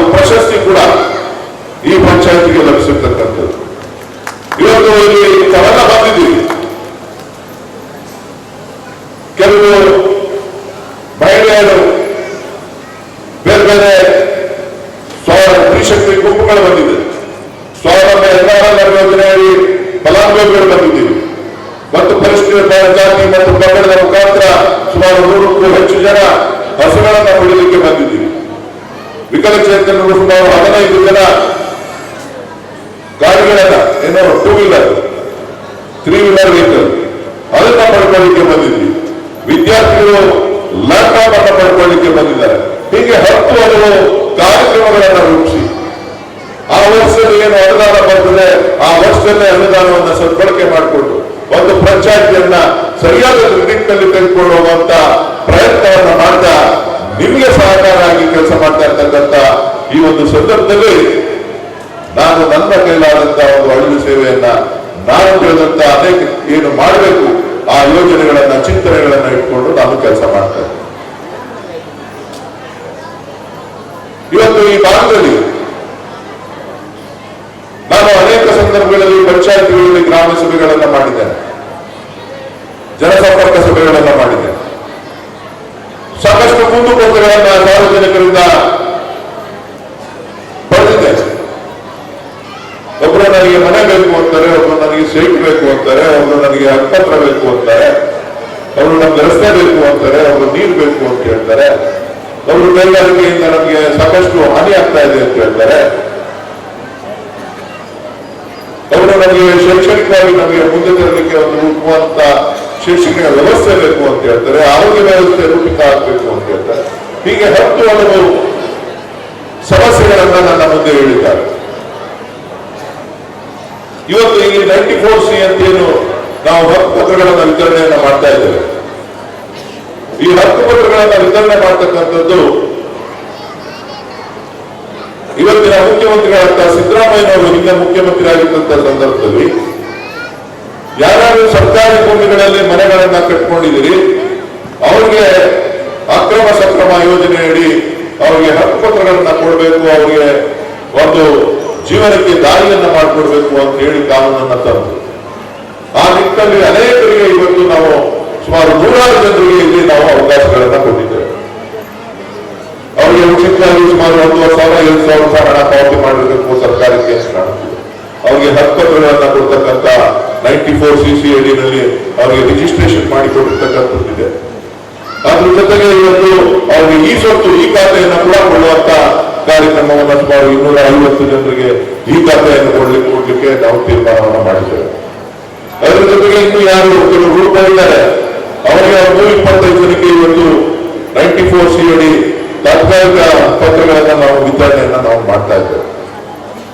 ಇದಲ್ಲದೆ ಇನ್ನೂ ಕೆಲವು ಸುಮಾರು 200-300 ಜನ ಕೈಗಾರಿಕಾ ಪ್ರದೇಶದ ವ್ಯಾಪ್ತಿನಲ್ಲಿ ಮನೆಗಳನ್ನ ಕಟ್ಕೊಂಡಿದ್ದಾರೆ. ಅದನ್ನು ಕೂಡ ನಾನು ಸರ್ಕಾರಕ್ಕೆ ಪ್ರಸ್ತಾವನೆಯನ್ನ ಕಳಿಸ್ಕೊಟ್ಟಿದ್ದೇನೆ. ಯಾರು KTB ಏರಿಯಾದಲ್ಲಿ ಮನೆಗಳನ್ನ ಕಟ್ಕೊಂಡಿದ್ದಾರೆ, ಮಾಸ್ತೇನಹಳ್ಳಿ ಮತ್ತು ಹೆನ್ನಾಗರದಲ್ಲಿ ಸಂಬಂಧಪಟ್ಟಂತೆ ಅದನ್ನು ಕೂಡ ಸರಿಪಡಿಸಬೇಕು ಅಂತ ಹೇಳಿ ಸರ್ಕಾರದ ಜೊತೆ ಮಾತುಕತೆಯನ್ನ ಅಧಿಕಾರಿಗಳ ಮಟ್ಟದಲ್ಲಿ ಮಾತುಕತೆಯನ್ನ ಮಾಡಿ ಅವ್ರಿಗೂ ಕೂಡ ನ್ಯಾಯವನ್ನ ಒದಗಿಸುವಂತಹ ಕೆಲಸವನ್ನ ಇವತ್ತು ನಾವು ಮುಂದಿನ ದಿನಗಳಲ್ಲಿ ಇವತ್ತಿಗಾಗಲೇ ಅದಕ್ಕೆ ಚಾಲನೆಯನ್ನ ಕೊಟ್ಟಿದ್ದೇವೆ. ಖಂಡಿತ ತಮ್ಮೆಲ್ಲರ ಆಶೀರ್ವಾದದಿಂದ ಆ ಕೆಲಸ ಕೂಡ ನಾವು ಮಾಡ್ತೇವೆ. ಏನಪ್ಪ ಕೆಲವರು ಮಾತ್ರ ಕೊಡ್ತಾ ಇದ್ದಾರೆ, ಕೆಲವರು ಕೊಡ್ತಾ ಇಲ್ಲ, ನಮಗೆ ಯಾಕೆ ಕೊಡ್ಲಿಲ್ಲ ಅಂತ ಹೇಳಿ ಕೆಲವರಿಗೆ ಇದು ಕಾನೂನಿನ ಚೌಕಟ್ಟಿನಲ್ಲಿ ನಾವು ಕೆಲಸವನ್ನು ಮಾಡಬೇಕಾಗ್ತದೆ. ಆ ಪ್ರದೇಶ ಕೈಗಾರಿಕಾ ಪ್ರದೇಶಕ್ಕೆ ಲ್ಯಾಂಡ್ ಅಕ್ವಿಷನ್ ಆಗಿರೋದ್ರಿಂದ ಅದನ್ನ ಬಿಡಿಸಿ ನಿಮಗೆ ಹಕ್ಕುಪತ್ರಗಳನ್ನ ಕೊಡಬೇಕು. ಸೊ ಹಾಗಾಗಿ ಇವತ್ತು ಅದನ್ನ ಆ ಕೆಲಸವನ್ನು ಕೂಡ ನಾವು ಮಾಡ್ತಾ ಇದ್ದೀವಿ ಅಂತಕ್ಕಂಥ ಮಾತನ್ನ ಈ ಸಂದರ್ಭದಲ್ಲಿ ತಮ್ಮ ಗಮನಕ್ಕೆ ತರಲಿಕ್ಕೆ ಬಯಸ್ತೇನೆ. ಇದು ಬಿಜೆಪಿ ಸರ್ಕಾರದ ಅವಧಿನಲ್ಲಿ ಆಗ್ತಾ ಇರಲಿಲ್ವಾ? ಅವರಿಗೆ ಬಡ ಜನರ ಬಗ್ಗೆ ಕಾಳಜಿ ಇಲ್ಲ, ಬಡವರ ಬಗ್ಗೆ ಕಾಳಜಿ ಇಲ್ಲ, ಮಧ್ಯಮ ವರ್ಗದ ಬಗ್ಗೆ ಕಾಳಜಿ ಇಲ್ಲ. ಅವರೇನಿದ್ರು ಕೂಡ ಅವರದೇ ಆದಂತಹ ತತ್ವ ನೀತಿಗಳನ್ನ ಇಟ್ಕೊಂಡು ಅವರ ರಾಜಕಾರಣವನ್ನು ಮಾಡಲಿಕ್ಕೆ ಪ್ರಯತ್ನ ಮಾಡ್ತಾರೆ. ಆದ್ರೆ ನಾವು ರಾಜಕಾರಣಕ್ಕೋಸ್ಕರ ಈ ಕೆಲಸಗಳನ್ನ ಮಾಡ್ತಾ ಇಲ್ಲ. ಈ ಜನ ನೆಮ್ಮದಿಯಿಂದ ಇರಬೇಕು, ಮಧ್ಯಮ ವರ್ಗದವರು ಮತ್ತು ಬಡವರು ನೆಮ್ಮದಿಯ ಜೀವನವನ್ನು ಮಾಡಬೇಕು ಅಂತಕ್ಕಂಥ ನಿಟ್ಟಿನಲ್ಲಿ ಯಾವತ್ತೂ ಕೂಡ ನಾವು ಕಲ್ಯಾಣ ಕಾರ್ಯಕ್ರಮಗಳನ್ನು ಬಡವರನ್ನ ಬೇರೆತ್ತಂತಹ ಕಾರ್ಯಕ್ರಮಗಳನ್ನ ನಾವು ಮಾಡ್ತಾ ಇದ್ದೀವಿ. ಇವತ್ತು ನೀರು, ಕಾವೇರಿ ನೀರು, ಇವತ್ತು 15 ಲಕ್ಷ ಲೀಟರ್ ನೆನೆ ರಾತ್ರಿಯಿಂದ ನಾವು ತುಂಬಿಸಿದ್ದೇವೆ. 15 ಲಕ್ಷ ಲೀಟರ್ ಕಾವೇರಿ ನೀರು ಪ್ರತಿದಿನ 1 MLD ನೀರನ್ನು ಕೊಡ್ಲಿಕ್ಕೆ ನಾನು ಸೂಚನೆಯನ್ನ 2.4 MLD ನೀರು ಕೊಡ್ಲಿಕ್ಕೆ ನಾನು ತಿಳಿಸಿದ್ದೇನೆ. ನಿಮಗೆ ಮುಂದಕ್ಕೆ ಕಾವೇರಿ ನೀರು ಮನೆಗೆ ಬರ್ತದೆ, ಬಡವರಿಗೆ ಅನುಕೂಲ ಆದ್ರೆ ಯಾರು ನನ್ನನ್ನ ವಿರೋಧ ಮಾಡ್ತಾರೆ ಅವ್ರಿಗೂ ಕೂಡ ಅನುಕೂಲ ಆಗ್ತದೆ. ನೀವು ಒಂದು ಮಾತನ್ನ ಹೇಳಿ, ಸಿದ್ದರಾಮಯ್ಯ ಸರ್ಕಾರದಲ್ಲಿ ನಾವು ರಾಮಲಿಂಗ ರೆಡ್ಡಿ ಅವರು ಶಿವಣ್ಣ ಅವರು ಮಂಜೂರು ಮಾಡಿದಂತ ನೀರನ್ನ ನಿಮ್ಮ ಬಿಜೆಪಿಯ ಶಾಸಕರು ತಡೆ ಹಿಡಿದ್ರಲ್ಲ ನಿಮ್ಮ ಸರ್ಕಾರ ಮೇಲೆ, ಯಾಕೆ ಯಾರು ನಿಮಗೆ ಮತ ಹಾಕಿಲ್ವಾ? ಈ ಕ್ಷೇತ್ರದಲ್ಲಿ ನಿರಂತರವಾಗಿ ಶಾಸಕರನ್ನು ಆಯ್ಕೆ ಮಾಡಿ ಕಳಿಸ್ತಾ ಇದ್ದೀರಿ. ಹೋರಾಟ ಮಾಡಿ ಅವರಿಗೆ ನೀರನ್ನ ಕೊಡಿಸಬೇಕಾಗಿತ್ತು ಬೇಡವಾ? ನಾವು ಏನು ಮಂಜೂರಾತಿಯನ್ನ ಮಾಡಿಸಿದ್ವಿ, ಇವತ್ತು ಈ ಕ್ಷೇತ್ರಕ್ಕೆ ಈ ಬೆಂಗಳೂರು ಉಸ್ತುವಾರಿಯನ್ನ ಸನ್ಮಾನ್ಯ DK ಶಿವಕುಮಾರ್ ಅವರು ವಹಿಸ್ಕೊಂಡ ಮೇಲೆ, ಉಪಮುಖ್ಯಮಂತ್ರಿಗಳಾಗಿ ವಹಿಸ್ಕೊಂಡ ಮೇಲೆ ನಾನು ಅವರಿಗೆ ಮನವಿಯನ್ನ ಮಾಡಿದೆ, ಈ ಕ್ಷೇತ್ರಕ್ಕೆ ನನಗೆ ನೀರನ್ನ ಕೊಡಬೇಕು ಅಂತ ಹೇಳಿ ಇವತ್ತು ನೀರನ್ನ ಕೊಟ್ಟು ಇವತ್ತು ನಿಮ್ಮೂರಿಗೆ ನೀರನ್ನ ತರ್ತಕ್ಕಂಥ ಒಂದು ಕೆಲಸ, ಕಾವೇರಿ ನೀರನ್ನ ಕೊಡ್ತಕ್ಕಂಥ ಕೆಲಸ. ಭಾಷಣ ಮಾಡ್ತಾ ಇಲ್ಲ, ಕೊಡ್ತಾ ಇದ್ದೇವೆ, ಕೊಟ್ಟಿದ್ದೀವಿ. ಇವತ್ತಿಂದ ನಿಮ್ಮ ಮನೆಗಳಿಗೆ ನೀರು ಎಲ್ಲರ ಮನೆಗೂ ತಲುಪಿಲ್ಲ ಅಂದ್ರೆ ಹಂತವಾಗಿ ಮುಂದಿನ 6 ತಿಂಗಳ ಒಳಗಡೆ ಇಡೀ ಪಂಚಾಯತ್ಗೆ ಪೈಪ್ ಲೈನ್ ಎಲ್ಲ ಡಿಸ್ಟ್ರಿಬ್ಯೂಷನ್ ನೆಟ್ವರ್ಕ್ ಆಗಿದ ತಕ್ಷಣ ಸಂಪೂರ್ಣವಾಗಿ ಎಲ್ಲರಿಗೂ ಕೂಡ ನೀರನ್ನ ಕೊಡ್ತಕ್ಕಂಥ ಕೆಲಸ ಇವತ್ತು ನಮ್ಮ ಸರ್ಕಾರ. ಯಾವ ಸರ್ಕಾರ? ನಿಮ್ಮ ಸರ್ಕಾರ. DK ಶಿವಕುಮಾರ್ ಮತ್ತು ಸಿದ್ದರಾಮಯ್ಯ ಅವರ ನೇತೃತ್ವದ ಸರ್ಕಾರ ಆ ಕೆಲಸವನ್ನ ಮಾಡ್ತದೆ. ನಾನು ಹೆಣ್ಣಾಗರ ಪಂಚಾಯತಿ ಒಂದಕ್ಕೆ ಕಾರ್ಯಕ್ರಮವನ್ನು ರೂಪಿಸಿಲ್ಲ. ಇಡೀ ಆನೇಕಲ್ ತಾಲೂಕಿಗೆ 53 MLD ನೀರನ್ನ ಪ್ರತಿನಿತ್ಯ ಕೊಡ್ಲಿಕ್ಕೆ ಈಗಾಗಲೇ ಮಾನ್ಯ ಉಪಮುಖ್ಯಮಂತ್ರಿಗಳು ಆದೇಶವನ್ನು ಮಾಡಿ, ನೀವೆಲ್ಲರೂ ಕೂಡ ಆನೇಕಲ್ ತಾಲೂಕವ್ರೆ, ಜಿಗಣಿಯವರು ಹೆಣ್ಣಾಗರದವ್ರು ಇರ್ಬೋದು, ಮಂಟಪದವ್ರು ಇರ್ಬೋದು, ಬನ್ನೇರುಘಟ್ಟದವ್ರು ಇರ್ಬೋದು, ನಾನು ಹೇಳಿದೆ ಮಂಟಪದವರಿಗೆ ಬನ್ನೇರುಘಟ್ಟದವ್ರು ಈಗ ನೀರು ತಗೋಬೇಕು. ಅವ್ರು ಹುಲಿಮಂಗಲದವರು ಅವ್ರು ಇನ್ನ ಪೈಪ್ ಲೈನ್ ಹಾಕೋದಕ್ಕೆ, ಇನ್ನ ಲಿಂಕ್ ಮಾಡ್ಕೊಳ್ಳೋದಕ್ಕೆ ಇನ್ನ ಹಿಂದೆ ಮುಂದೆ ನೋಡ್ತಾರೆ. ಅದಕ್ಕೂ ಕೂಡ ಮೊನ್ನೆ ನಾನು 9,000 ಕೋಟಿ ರೂಪಾಯಿ ಹಣವನ್ನ ಕೊಡಿಸಿದ್ದೆ. ಇನ್ನ ಒಂದು ಹಿಂದೆ ಮುಂದೆ ನೋಡ್ತಾರೆ, ನಮ್ಮ ಕೈಲಿ ಆದ ಟೈಮಲ್ಲಿ ಮಾಡಿಸ್ಕೊಂಡ್ಬಿಟ್ರಪ್ಪ ಅಂತ ಹೇಳ್ಬಿಟ್ಟು. ನನಗೇನಪ್ಪ ಅಂತಂದ್ರೆ ಏನೋ ಒಳ್ಳೇದಾಗಲಿ ಅಂತ ಹೇಳಿ ಕಾವೇರಿ ನೀರು ಕುಡಿಯೋದು ಒಬ್ಬರೇ ಅಲ್ಲ, ಬಿಜೆಪಿಯವರೇ ಕುಡಿತಾರೆ. ಬಿಜೆಪಿಯವರು ಕುಡಿತಾರ ಇಲ್ವಾ? ಆದ್ರೆ ಆ ಬಿಜೆಪಿಯವರಿಗೆ ಮೇಕೆದಾಟು ಯೋಜನೆ ಅನುಮೋದನೆ ಮಾಡಿಕೊಳ್ಬೇಕು ಅಂತ ಮಾತ್ರ ಆಸಕ್ತಿ ಇಲ್ಲ. ಅವರು ಮಾತ್ರ ಈ ಯೋಜನೆಯನ್ನ ಅನುಷ್ಠಾನ ಮಾಡಿದ್ರೆ ಯಾರಿಗೆ ಅನುಕೂಲ ಆಗ್ತದೆ ಅಂತಂದ್ರೆ ಬೆಂಗಳೂರಿನಲ್ಲಿರ್ತಕ್ಕಂಥ ನಾಗರಿಕರಿಗೆ ಅನುಕೂಲ ಆಗ್ತದೆ, ಕರ್ನಾಟಕದ ಕನ್ನಡಿಗರಿಗೆ ಅನುಕೂಲ ಆಗ್ತದೆ ಅಂತಕ್ಕಂಥದ್ದನ್ನ ಯೋಚನೆ ಮಾಡೋದಿಲ್ಲ. ಅದಕ್ಕೆ ರಾಜಕೀಯ ಮಾಡ್ತಾರೆ. ಇವತ್ತು ಈ ನೀರನ್ನ ಕೊಡಬೇಕು ಅಂತ ಹೇಳಿ ನಾವು ಇವತ್ತು ಬರದ ಪರಿಸ್ಥಿತಿಯಲ್ಲಿ ಇವತ್ತು ಬೋರ್ವೆಲ್ಗಳು ಬರ್ತೋಗ್ತಾ ಇದೆ, ನೀರಿನ ಹಾಹಾಕಾರ ಇದೆ. ನಾನು ಒಂದು ಭರವಸೆಯನ್ನು ನಿಮಗೆ ಕೊಡ್ಲಿಕ್ಕೆ ಬಯಸ್ತೇನೆ, ಇನ್ನು 6 ತಿಂಗಳಲ್ಲಿ ಸಂಪೂರ್ಣವಾಗಿ ನಿಮಗೆ ಎಷ್ಟು ಬೇಕೋ ಅಷ್ಟು ನೀರನ್ನು ಕೊಡಿಸುವಂತ ಕೆಲಸ ನಮ್ಮ ಸರ್ಕಾರ ಸನ್ಮಾನ್ಯ DK ಶಿವಕುಮಾರ್ ಅವರ ನೇತೃತ್ವದಲ್ಲಿ, ರಾಮಲಿಂಗ ರೆಡ್ಡಿ ಅವರ ನೇತೃತ್ವದಲ್ಲಿ ಆಗ್ತದೆ ಈ ಜಿಲ್ಲೆಯಲ್ಲಿ. ಅದ್ರ ಬಗ್ಗೆ ಯಾರು ಅನುಮಾನ ಇಟ್ಕೊಳ್ಳಬಹುದು? ಇವತ್ತು 3 ದಿನಕ್ಕೋ ದಿನ 4 ದಿನಕ್ಕೋ ಏನೋ ನಿಮ್ಗೆ ನೀರು ಕೊಡುವುದು ಕಾವೇರಿ ನೀರು ಅಂತ ಹೇಳಿ, ಆದ್ರೆ ಮುಂದಿನ ದಿನಗಳಲ್ಲಿ ನಿಮಗೆ ನಿರಂತರವಾಗಿ ಕೊಡುವಂತಹ ಪ್ರಯತ್ನವನ್ನು ನಾನು ಮಾಡ್ತೇನೆ. ನನ್ನ ಮೇಲೆ ನಂಬಿಕೆ ಇಡಿ. ಯಾರೋ ಹೇಳ್ತಾರಲ್ಲ ಮೋದಿ ಗ್ಯಾರಂಟಿ ಅಂತ, ಅದು ಮೋದಿ ಗ್ಯಾರಂಟಿ ಅಲ್ಲ. 15 ಲಕ್ಷಕ್ಕೆ ನಾಮ ಹಾಕಿದ್ರಲ್ಲ ಅದೇ ಗ್ಯಾರಂಟಿ. ಎಲ್ಲ ಹೆಣ್ಮಕ್ಳು ಇಲ್ಲಿದ್ದಾರೆ, ಅಕೌಂಟ್ ಓಪನ್ ಮಾಡಿಸಿದ್ರು ಇಲ್ವಾ? 0 ಬ್ಯಾಲೆನ್ಸ್ ಜನಧನ್ ಅಕೌಂಟ್ ಬರ್ತಾಯಿದ್ರಾ? ಎಲ್ಲ ಅಕೌಂಟ್ ಓಪನ್ ಮಾಡಿಸ್ಬಿಟ್ಟು ಕಾದು ಈಗ ಮಾಡಿಸ್ಲಿಲ್ಲ, ನಮ್ಗೆ ಬರ್ಲಿಲ್ಲ. 2,000 ಗೊತ್ತಲ್ಲ ಕೈಯಲ್ಲಿ. ಇದು ಕಾಂಗ್ರೆಸ್ ಪಕ್ಷದ ಕಾಂಗ್ರೆಸ್ ಸರ್ಕಾರದ ಗ್ಯಾರಂಟಿ, ಸಿದ್ದರಾಮಯ್ಯ ಅವರು ಮತ್ತು DK ಶಿವಕುಮಾರ್ ಅವರು ಕೊಟ್ಟಿರ್ತಕ್ಕಂಥ ಗ್ಯಾರಂಟಿ. 5 ಗ್ಯಾರಂಟಿಗಳು. ಅಭಿವೃದ್ಧಿ ಮಾಡ್ತಾ ಇಲ್ಲ, ಅಭಿವೃದ್ಧಿ ಮಾಡ್ತಾ ಇಲ್ಲ, ಗ್ಯಾರಂಟಿಗಳು ಕೊಟ್ಬಿಡ್ತಾರೆ, ಗ್ಯಾರಂಟಿಗಳು ಕೊಟ್ಬಿಡ್ತಾರೆ. ರೀ, ನೀವು 40% ಕಮಿಷನ್ ಏನ್ ತಗೋತಾ ಇದ್ರಿ, ಆ 40% ಕಮಿಷನ್ ಕಟ್ ಮಾಡಿ ಇವತ್ತು ಈ ರಾಜ್ಯದ 1.5 ಕೋಟಿ ಕುಟುಂಬಗಳಿಗೆ ನಾವು ಅನುಕೂಲ ಕೆಲಸವನ್ನ ಇವತ್ತು ನಾವು ಮಾಡ್ತಾ ಇದ್ದೇವೆ. ಈ ನನ್ನ ತಾಯಂದಿರು, ಈ ನನ್ನ ಸಹೋದರಿಯರು ಇವತ್ತು ಇಡೀ ರಾಜ್ಯದಲ್ಲಿ ರಾಮಲಿಂಗಾರೆಡ್ಡಿ ಅವರ ನೇತೃತ್ವದಲ್ಲಿ BMTC ನಲ್ಲಿ ಉಚಿತವಾಗಿ ಬಸ್ ಹತ್ತು ಹೋಗ್ತಾರೆ, ಧೈರ್ಯವಾಗಿ ಹೋಗ್ತಾರೆ, ಹೆಣ್ಮಕ್ಳ ಮನೆಗೆ ಹೋಗ್ತಾರೆ, ಉದ್ಯೋಗಕ್ಕೋಸ್ಕರ ಹೋಗ್ತಾರೆ, ಕಷ್ಟ ಸುಖಕ್ಕೆ ಅಪಾಮನ ನೋಡ್ಕೊಳ್ಳಿಕ್ಕೆ ಹೋಗ್ತಾರೆ, ದೇವರಿಗೆ ಕಾಣಿಕೆ ಕೊಡ್ಲಿಕ್ಕೆ, ದೇವರಲ್ಲಿ ಕಷ್ಟವನ್ನು ಹೇಳ್ಕೊಳ್ಳಿಕ್ಕೆ ಹೋಗ್ತಾರೆ. ಎಲ್ಲಿಂದ ಹೋಗ್ತಾರೆ? ಯತ್ನಾಗಿರದಿಂದ ಬೆಳಗಾವಿಗೂ ಹೋಗ್ತಾರೆ, ಯತ್ನಾಗಿರಿಂದ ಧರ್ಮಸ್ಥಳದವರೆಗೂ ಹೋಗ್ತಾರೆ, ಯತ್ನಾಗಿರದಿಂದ ತಾಯಿ ಚಾಮುಂಡೇಶ್ವರಿನ ನೋಡ್ಲಿಕ್ಕೆ ಹೋಗ್ತಾರೆ,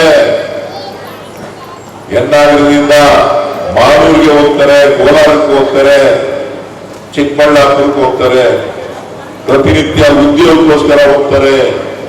ಯಾರು ಅವರು ಜಾತಿ ಇಲ್ಲ, ಧರ್ಮ ಇಲ್ಲ, ಅವ್ರು ಯಾರು ಹೋಗ್ತಾ ಇರುವಂತಂದ್ರೆ ಮಹಿಳಾ ಜಾತಿ, ಮಹಿಳಾ ಧರ್ಮ, ಮಹಿಳೆಯರು ಹೋಗ್ತಾ ಇದ್ದಾರೆ.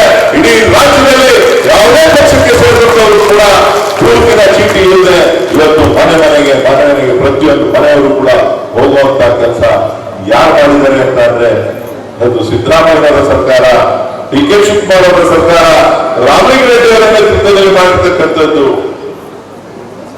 ಯಾರ ನೇತೃತ್ವದಲ್ಲಿ? ರಾಮಲಿಂಗಾರೆಡ್ಡಿ ಅವರ ನೇತೃತ್ವದಲ್ಲಿ ಬಸ್ಗಳು. ಬಸ್ ತಗೊಂಡಿರ್ಲಿಲ್ಲ. ರಾಮಲಿಂಗಾರೆಡ್ಡಿ ಅವರಿಗೆ 5,000 ಬಸ್, 5,600 ಬಸ್ ಬುಕ್ ಮಾಡಿದ್ದಾರೆ. ಎಷ್ಟು ಬಸ್ ಬೇಕೋ ಎಕ್ಸ್ಟ್ರಾ BMTCಗೂ 1,000 ಬಸ್ ತಗೋತಾ ಇದ್ದಾರೆ. ಯಾಕೋಸ್ಕರ? ಈ ನನ್ನ ತಾಯಂದಿರು, ನನ್ನ ಸಹೋದರಿಯರು ನೆಮ್ಮದಿಯಾಗಿ ಓಡಾಡಲಿ ಅಂತ ಹೇಳಿ ಇನ್ನೂ ಹೆಚ್ಚುವರಿ ಬಸ್ಗಳನ್ನು ಹಾಕ್ತಕ್ಕಂಥ ಒಂದು ವ್ಯವಸ್ಥೆಯನ್ನ ರೂಪಿಸಿದ್ದಾರೆ. ಇಷ್ಟಕ್ಕೆ ನಿಲ್ಲುತ್ತಿಲ್ಲ. ಕರೆಂಟ್ ಇಲ್ಲ ಟಿವಿಯವರು ತೋರಿಸಿದ್ದಾರೆ. ಕರೆಂಟ್ ಕೊಡ್ತಾ ಇಲ್ಲ, ಫ್ರೀ ಅಂದ್ಬಿಟ್ಟಲ್ಲ, ಆಫ್ ಮಾಡ್ಬಿಟ್ಟು. ಅವರು JDS ಅವರು BJP ಅವರು ಇದ್ದಾರೆ, ಇವರು ಇಲ್ಲದನ್ನೆಲ್ಲ ಇವರು ಶುರು ಮಾಡ್ಬಿಟ್ಟು ನಮ್ಮ ಟಿವಿ ಅವರು. ಏನಪ್ಪ ಪವರ್ ಕಟ್ಟಿದ್ಯೇನಪ್ಪ, ಬರ ಇದ್ರು ಕೂಡ, ವಿದ್ಯುತ್ ಅಭಾವ ಇದ್ರು ಕೂಡ ಇವತ್ತು ಈ ರಾಜ್ಯದ ಜನರಿಗೆ ನಾವು ಕೊಟ್ಟ ಮಾತಂತೆ ಎಲ್ಲರೂ ಕೂಡ ಉಚಿತವಾದಂತಹ ವಿದ್ಯುತ್ ಅನ್ನ ಯಾವ ಸರ್ಕಾರ ಕೊಡ್ತಾ ಇದೆ ಅಂತ ಅಂದ್ರೆ ಅದು ಸಾಮಾನ್ಯ ಸಿದ್ದರಾಮಯ್ಯ ಸರ್ಕಾರ, DK ಶಿವಕುಮಾರ್ ಅವರ ಸರ್ಕಾರ ಕೊಡ್ತಾ ಇರ್ತಕ್ಕಂಥದ್ದು. ಕೊಡ್ತಾ ಇದ್ದೀರಾ? ನಾವೇನಾರ ಬೇರೆ ಅಂತ ಹೇಳಿದ್ವಾ? ಇಲ್ಲಿ ಬಾಡಿಗೆ ಮನೆ 50-60 ಮನೆ ಬಾಡಿಗೆ ಇಟ್ಕೊಂಡವರಲ್ಲ, ಅವರು BJP ತಗೋತಾವ್ರೆ, ಬೇಡ ಅಂತ ಹೇಳಿಲ್ಲ. ಅವರು ಬೇಡ ಅಂತ ಹೇಳಿಲ್ಲ. ಈ ರಾಜ್ಯದಲ್ಲಿ 1,60,00,000 ಕುಟುಂಬಗಳು ಇವತ್ತು ಉಚಿತ ಕರೆಂಟ್ ಅನ್ನ ಪಡಿತಾ ಇದೆ. ಎಷ್ಟು? 1,60,00,000 ಕುಟುಂಬಗಳು ಅಂತ ಅಂದ್ರೆ ಹೆಚ್ಚು ಕಡಿಮೆ 90% ಜನ ಉಚಿತವಾದಂತಹ ಕರೆಂಟ್ ಅನ್ನ ತಗೋತಾ ಇದ್ದಾರೆ. ಇಲ್ಲ ಅಪಾರ್ಟ್ಮೆಂಟ್ ಅವ್ರು ತಗೋತಾ ಇಲ್ವಾ ಅಂತ ಅಂದ್ರೆ ಆ ಅಪಾರ್ಟ್ಮೆಂಟ್ ಅವರು ತಗೋತಾ ಇದ್ದಾರೆ. ಇಲ್ಲಿ ಪೊಲೀಸ್ ಅವರು ತಗೋತಾ ಇಲ್ವಾ ಅಂತ ಅಂದ್ರೆ ಆ ಪೊಲೀಸ್ ಅವರು 200 ಯೂನಿಟ್ ಒಳಗಡೆ ಯಾರು ಬಂದಿದ್ದಾರೆ ಅವರು ತಗೋತಾ ಇದ್ದಾರೆ. ನಮ್ಮ ಅಧಿಕಾರಿಗಳು ತಗೋತಾ ಇಲ್ವಾ ಅಂತ ಅಂದ್ರೆ ಯಾರು 200 ಯೂನಿಟ್ ಒಳಗಡೆ ಉಪಯೋಗಿಸ್ತಾ ಇದ್ದಾರೆ ಅವರು ಕೂಡ ತಗೋತಾ ಇದ್ದಾರೆ. ಯಾತಕ್ಕೋಸ್ಕರ ಮಾಡಿದೀವಿ ಅಂತ ಅಂದ್ರೆ ಇವತ್ತು ಜೀವನ ನಡೆಸೋದು ಕಷ್ಟ ಆಗಿದೆ. ಕಳೆದ 10 ವರ್ಷಗಳಿಂದ ಬೆಲೆ ಏರಿಕೆಯನ್ನ ಕೇಂದ್ರ ಸರ್ಕಾರ ತಡೆಯಲಿಕ್ಕೆ ಸಾಧ್ಯ ಆಗಲಿಲ್ಲ. ತೆರಿಗೆಗಳ ಮೇಲೆ ತೆರಿಗೆ, ಪ್ರತಿಯೊಬ್ಬ ಕೂಲಿ ಕಾರ್ಮಿಕರಿಂದ, ಬಡವರಿಂದ GST ರೂಪದಲ್ಲಿ, ಸೆಸ್ ರೂಪದಲ್ಲಿ, ಪೆಟ್ರೋಲಿಯಂ ಪ್ರಾಡಕ್ಟ್ಗಳ ಮೇಲೆ, ಗ್ಯಾಸ್ಗಳ ಮೇಲೆ, ನೀವು ಹಾಕ್ತಕ್ಕಂಥ ಬಟ್ಟೆ ಮೇಲೆ, ನೀವು ತಿಂತಕ್ಕಂಥ ಊಟದ ಮೇಲೆ ಪ್ರತಿಯೊಂದು ಮೇಲೆ ತೆರಿಗೆಯನ್ನ ಹಾಕಿ ವಸೂಲಿ ಮಾಡತಕ್ಕಂಥ ಒಂದು ಪ್ರವೃತ್ತಿಯನ್ನ ಇವತ್ತು ಕೇಂದ್ರ ಸರ್ಕಾರ ಮಾಡಿರೋದ್ರಿಂದ ಇವತ್ತು ನಿಮ್ಮ ಜೀವನ ಕಷ್ಟ ಆಗಿದೆ. ಇವತ್ತು ಪ್ರಜಾವಾಣಿನಲ್ಲಿ ಒಂದು ಆರ್ಟಿಕಲ್ ಬಂದಿದೆ, 10 ವರ್ಷಗಳಲ್ಲಿ ಆದಾಯ ಡಬಲ್ ಮಾಡ್ತೀವಿ ಅಂತವರು ಖರ್ಚನ್ನ ಟ್ರಿಬಲ್ ಮಾಡಿದ್ದಾರೆ ಅಂತೇಳಿ. ಒಂದ್ ತಿಂಗಳಿಗೆ 3,000 ರೂಪಾಯಿ ಬೇಕಾಗಿತ್ತಂತೆ ಸಿಟಿ ಒಳಗಡೆ ಬದುಕೋರು, ಆವರೇಜ್ ನ್ಯಾಷನಲ್ ಆವರೇಜ್. ಆದ್ರೆ ಇವತ್ತು ಅದು 6,000 ರೂಪಾಯಿ ಆಗಿದೆ. ಹಳ್ಳಿಗಳಲ್ಲಿ 1,500 ರೂಪಾಯಿ ಬೇಕಾಗಿತ್ತಂತೆ, ಅದು ಇವತ್ತು 4,000 ರೂಪಾಯಿ ಆಗಿದೆ.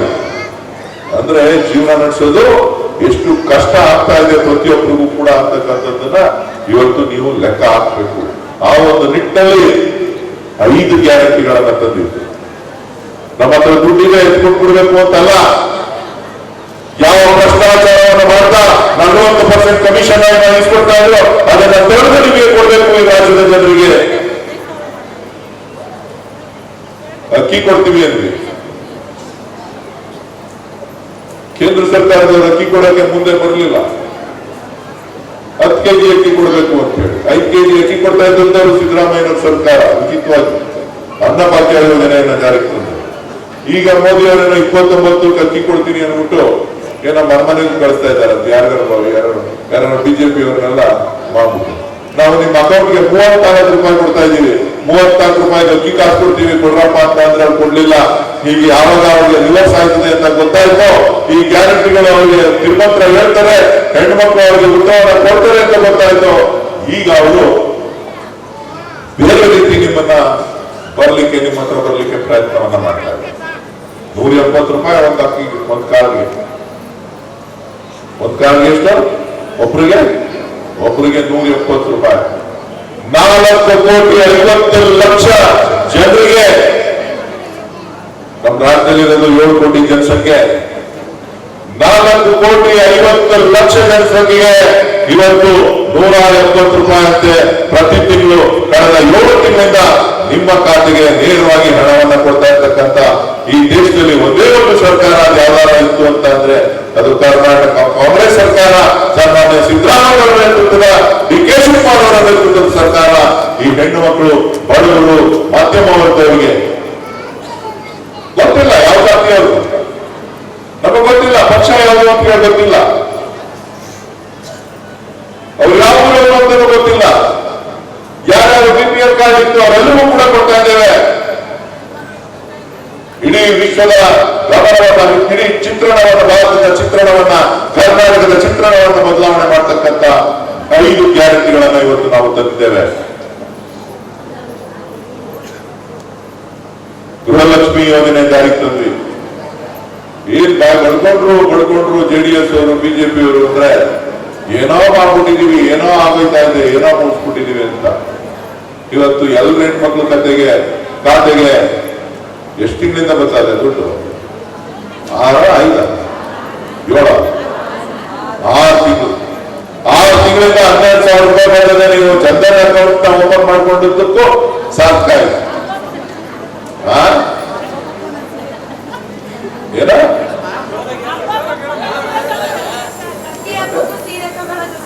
ಹಬ್ಬಕ್ಕೆ ಸೀರೆ ತಗೊಳ್ಳೋಣ. ನಾವು ಸೀರೆ ತಗೊಳ್ಳಿ ಅಂತ ಕೊಡ್ಲಿಲ್ಲ. ನಿಮ್ ಕುಟುಂಬ ಚೆನ್ನಾಗಿ ನೋಡ್ಕೊಳ್ಳಿ, ನಿಮ್ ಮಕ್ಕಳನ್ನ ಚೆನ್ನಾಗಿ ನೋಡ್ಕೊಳ್ಳಿ, ನಿಮ್ಮ ತಂದೆ ತಾಯಿಯನ್ನ ಚೆನ್ನಾಗಿ ನೋಡ್ಕೊಳ್ಳಿ. ಇವತ್ತು ಏನು ಬೆಲೆ ಏರಿಕೆಯಿಂದ, ಗ್ಯಾಸ್ ಬೆಲೆ ಏರಿಕೆಯಿಂದ ನಾವು ಹೋರಾಟವನ್ನು ಮಾಡಿದ್ವಿ. 500 ರೂಪಾಯಿಗಿಂತ 450 ರೂಪಾಯಿಗಿಂತ ಗ್ಯಾಸ್ ಬೆಲೆ ಇವತ್ತು 1,000 ರೂಪಾಯಿ ಆಗಿದೆ. ಆ ಬೆಲೆ ಏರಿಕೆ ಬೀದಿನಲ್ಲಿ ಹಿಡಿದು ಡಿ.ಕೆ. ಶಿವಕುಮಾರ್ ಅವರು, ಸಿದ್ದರಾಮಯ್ಯ ಅವರು, ಕಾಂಗ್ರೆಸ್ ಪಕ್ಷ ವಿರೋಧ ಪಕ್ಷದಲ್ಲಿದ್ದಂತ ಒಂದು ಸಂದರ್ಭದಲ್ಲಿ ಹೋರಾಟ ಮಾಡಿತು.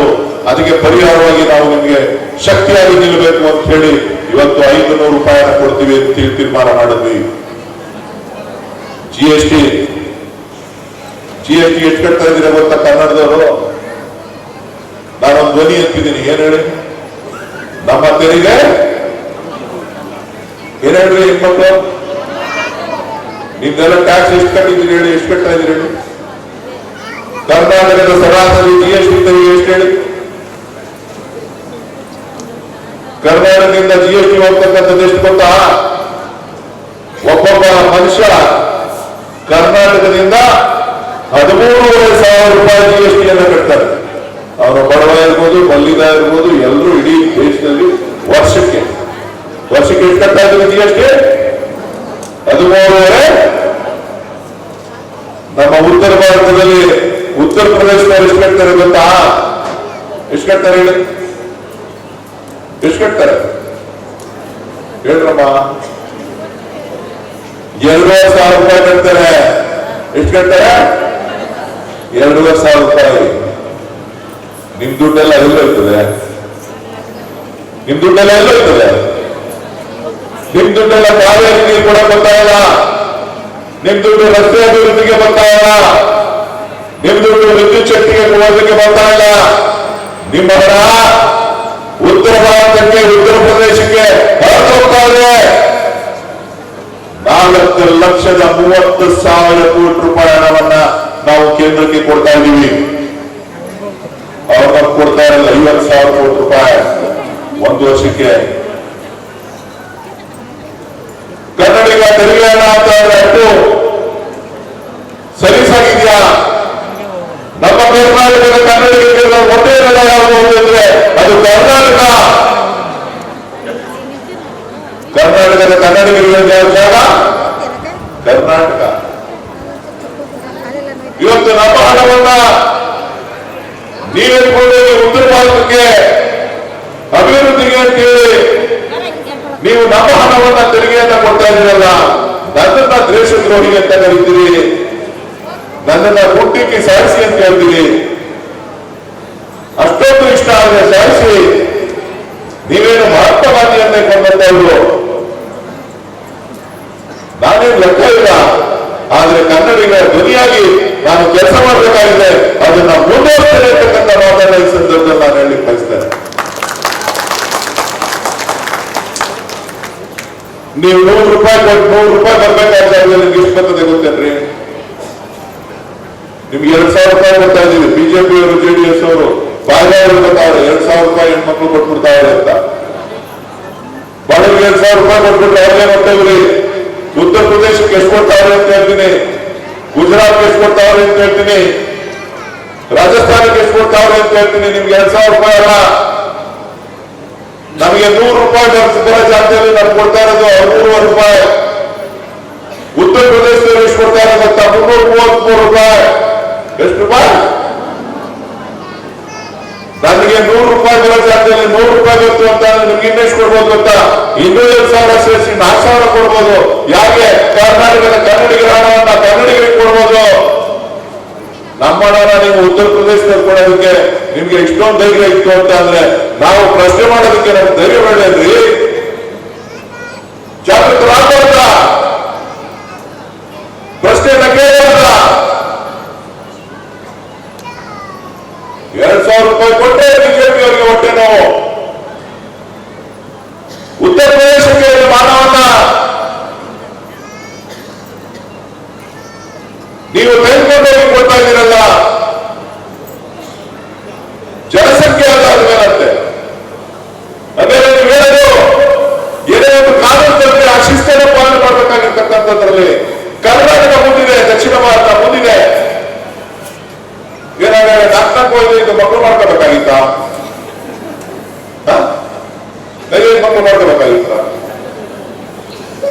ಕುಟುಂಬ ಕಲ್ಯಾಣ ಯೋಜನೆ ಜಾರಿ ಕೊಟ್ಟು ಕರ್ನಾಟಕ ಅದರಲ್ಲಿ ಮೊದಲೇ ಸ್ಥಾನದಲ್ಲಿ ನಿಲ್ಲುತ್ತದೆ, ದಕ್ಷಿಣ ಭಾರತ ಅದರಲ್ಲಿ ಮೊದಲೇ ಸ್ಥಾನದಲ್ಲಿ ನಿಲ್ಲುತ್ತದೆ. ನಿಮ್ಮ ಹಣ ಇಟ್ಕೊಂಡೋಗಿ ಇಲ್ಲ, ಜನಸಂಖ್ಯೆ ಜಾಸ್ತಿ ಅವರೇ, ನಿಮ್ ದುಡ್ಡೆಲ್ಲ ಹಾಕೊಡ್ತೀವಿ, ಉತ್ತರ ಪ್ರದೇಶಕ್ಕೆ ಕೊಡ್ತೀವಿ, ಗುಜರಾತ್ ಕೊಡ್ತೀವಿ, ರಾಜಸ್ಥಾನ ಕೊಡ್ತೀವಿ, ಬಿಹಾರ ಕೊಡ್ತೀವಿ ಅಂತ ಅಂದ್ರೆ ನಾವೇನೋ ನಿಮ್ ಮುಂದೆ ಕೈ ಕಟ್ಕೊಂಡು ಭಿಕ್ಷಿತರ ನಾವು 2,000 ರೂಪಾಯಿ ಕೊಡ್ತಾ ಇರೋದಕ್ಕೆ ಇಷ್ಟೊಂದು ಹೊಟ್ಟೆ ಉಳಿಕೊಂಡ್ರೆ ನಾನು ಹೇಳ್ತಾ ಇದ್ದೀನಲ್ಲ, ಕೊಡಿ ನಮಗೆ 4 ಲಕ್ಷ ಕೋಟಿ ನಮಗೆ, ಅದರಲ್ಲಿ ಅರ್ಧ ಬಂದು ಇನ್ನ 2,000 ರೂಪಾಯಿ ಜಾಸ್ತಿ ಮಾಡ್ಬೋದು. ತಪ್ಪೇನ್ರಿ ನಾವು ಮಾಡಿದ್ದು? ತಪ್ಪಿದೆಯಾ ನಾವು ಮಾಡಿದ್ದು? ಏನೋ ಅಭಿವೃದ್ಧಿ ಮಾಡ್ತಾ ಇಲ್ಲ, ಏನೋ ಮಾಡ್ತಾ ಇಲ್ಲ, ಹಂಗೆ ಹಿಂಗೆ ಬಿಜೆಪಿ ದಿನ ಗಲಾಟೆ ಮಾಡುದು, ಟಿವಿ ಅವ್ರ ಹತ್ರ ತೋರಿಸುದು, ಟಿವಿ ಹತ್ರ ಹೇಳಿಕೆ ಕೊಡುದು, ಬಂದು ಏನೇನ್ ಬೇಕೋ ಹೇಳಿಕೆ ಕೊಡ್ತಾ ಇರೋದು. ಯಾಕೆ? ಚಿಗ್ನೆಗೆ ಮೆಟ್ರೋ ಮಾಡಬೇಡ ಅಂತ ಹೇಳಿದ್ದ ನಾನು? ಬಿಜೆಪಿ ಅವರಿಗೆ ಚಿಗ್ನೆ ಮೆಟ್ರೋ ಮಾಡಬೇಡ ಅಂತ ಹೇಳಿದ್ದ? ತಿಮ್ಮಲಿಗೆ ಮೆಟ್ರೋ ಅನೌನ್ಸ್ ಮಾಡಿ ಅಂತ ಮಾಡಬೇಡಿ ಅಂತ ಹೇಳಿದ್ದ ನಾನು? ಆಮೇಲೆ ಮೆಟ್ರೋ ಮಾಡಬೇಡಿ ಅಂತ ಹೇಳಿದ್ದ ನಾನು? ಸರ್ಜಾಪುರಕ್ಕೆ ಮೆಟ್ರೋ ಮಾಡಬೇಡಿ ಅಂತ ಹೇಳಿದ್ದ ನಾನು? ಡೆವಲಪ್ಮೆಂಟ್ ನೋಡಿದ್ರೆ ಯಾವ ತರ ಆಗ್ತಾ ಇದೆ, ಏನೇನು ಆಗ್ತಾ ಇದೆ ಅಂತ ಹೇಳಿ. ಇವತ್ತು ಯಾರ ಕೆಲಸ ಮಾಡಿದ್ದಾರೆ ಅಂತ ಅಂದ್ರೆ ನಿಮ್ಮ ಸರ್ಕಾರ ಸನ್ಮಾನ್ಯ ಡಿ.ಕೆ. ಶಿವಕುಮಾರ್ ಅವರು ಘೋಷಣೆ ಮಾಡಿದ್ದಾರೆ, ಜಿಲ್ಲೆಗೆ 12 ಗಂಟೆಗೆ ಮೆಟ್ರೋ ಕೊಡ್ತೀನಿ ಅಂತ ಹೇಳಿ ಸರ್ವೆ ಮಾಡುವಂತ ಕೆಲಸ ಪ್ರಾರಂಭ ಆಗಿದೆ. ನಾನು ಹೇಳ್ತೇನೆ ನೀವು ಓಡಾಡ್ತೀವಿ, ನಿಮ್ಮ ಆಸ್ತಿ ಮೌಲ್ಯಗಳು ಹೆಚ್ಚುತ್ತದೆ, ನಿಮ್ಗೆ ಶಕ್ತಿ ಬರ್ತದೆ. ಕರ್ನಾಟಕದ ಕನ್ನಡಿಗರ ಪರ ಧ್ವನಿ ಎತ್ತುದೇ ತಪ್ಪಾಯ್ತು ಅಂತ ಅಂದ್ರೆ, ದೇಶದ್ರೋಹಿ ಕೆಲಸ ಅದು ಅಂತ ಅಂದ್ರೆ ಪ್ರಜಾಪ್ರಭುತ್ವ ಉಳಿತದ, ಪ್ರಜಾಪ್ರಭುತ್ವ ಉಳಿತದ.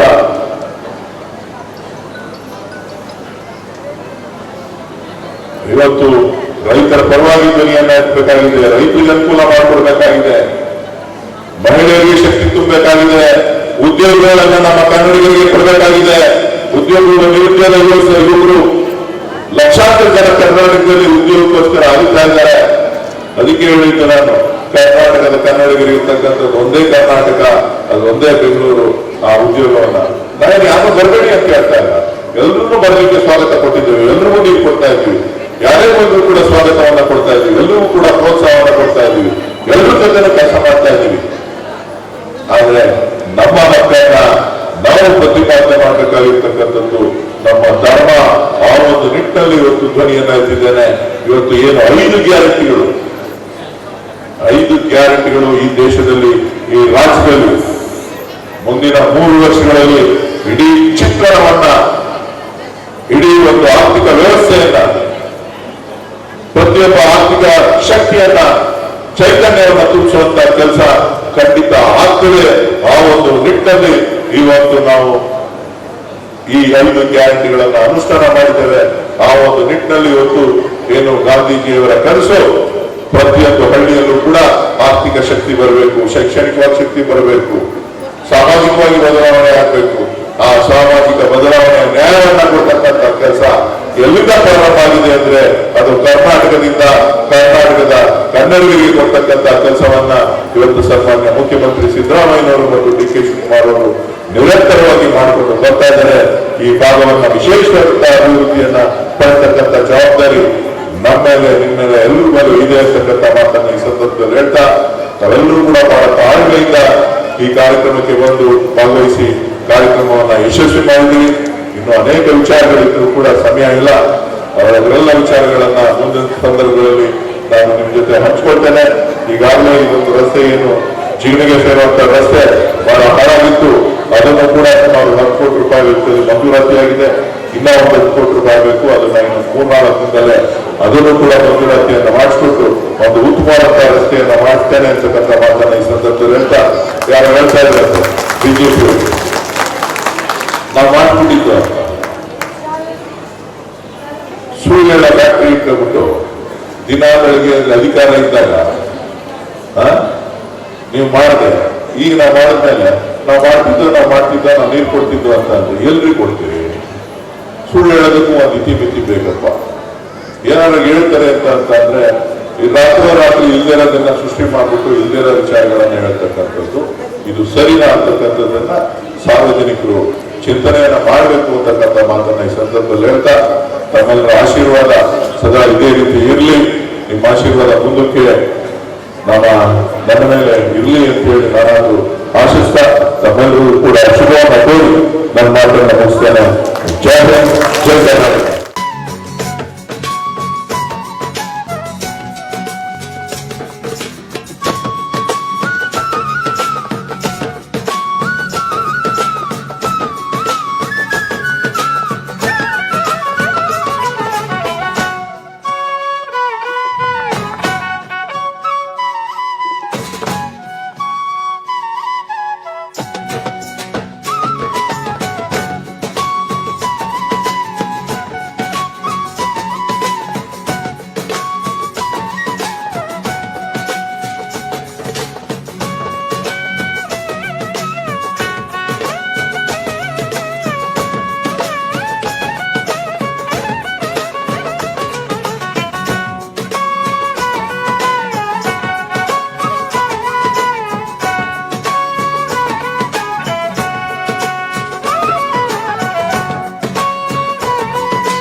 ಆರೋಪ ಮಾಡೋದೇ ಅವ್ರ ಕೆಲಸ, ಅವ್ರಿಗೆ ಬೇರೆ ಇನ್ನೇನಿಲ್ಲ.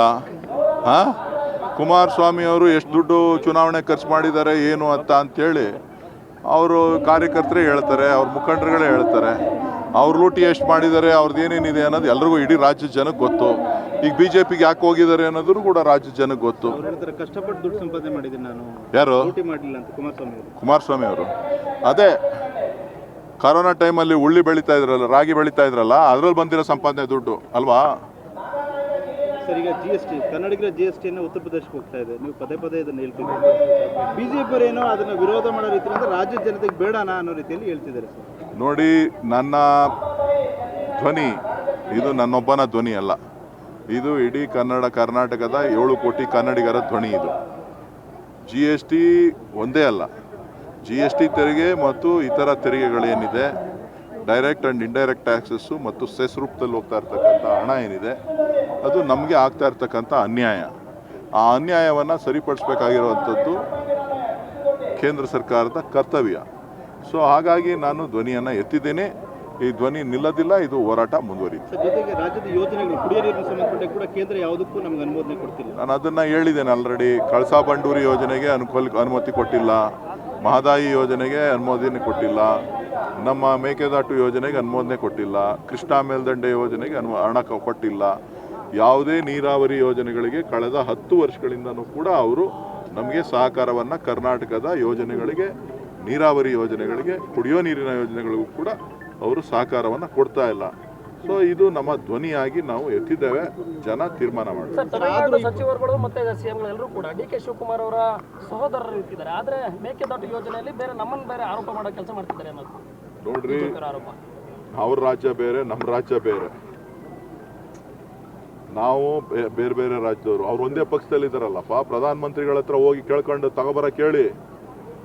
ಎಲ್ಲ ನಿಮ್ಮ ಸಂಸತ್ ಸದಸ್ಯರನ್ನ BJP ನಾಯಕರುಗಳಿಗೆ, ಮಾಧ್ಯಮದ ಸ್ನೇಹಿತರು ತಾವು ಕೇಳ್ತಾ ಇರೋ ಪ್ರಶ್ನೆನ ಅವ್ರಿಗೆ ಎತ್ತಿ, ಯಾಕೆ ನೀನು ಪ್ರಧಾನಮಂತ್ರಿಗಳ ಹತ್ರ ಹೋಗಿ ಕೇಳಲಿಲ್ಲ ಮೇಕೆದಾಟು ಯೋಜನೆ ಅನುಷ್ಠಾನ ಮಾಡಿ ಅಂತೇಳಿ? ಯಾಕೆ ಕರ್ನಾಟಕದ ಕಳಸಾ ಬಂಡೂರಿ ಯೋಜನೆ ಯಾರ್ದದು?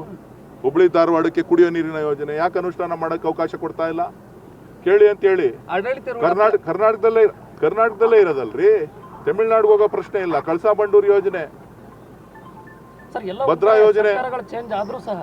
ಈಗ ನೀವು ಸ್ವಲ್ಪ ಹೇಳಿಲಿ, ನೀವು ನಮ್ಮ ಮೇಲೆ ಬಿಡಿ, ನೀವು ಹೇಳಿ ಅವ್ರದ್ದು. ಈಗ 10 ವರ್ಷ ಆಯ್ತಲ್ಲ, ಹನಿಮೂನ್ ಪೀರಿಯಡ್ ಎಲ್ಲ ಮುಗೀತಲ್ಲ, ಎಲ್ಲ ಮುಗ್ದಿದೆಯಲ್ಲ. ಈಗೂ ಅದೇ ಸುಳ್ಳ? ಈಗೂ ಅದೇ ನಾಟಕನಾ? ಈಗೂ ಅದೇ ವಿಚಾರನಾ?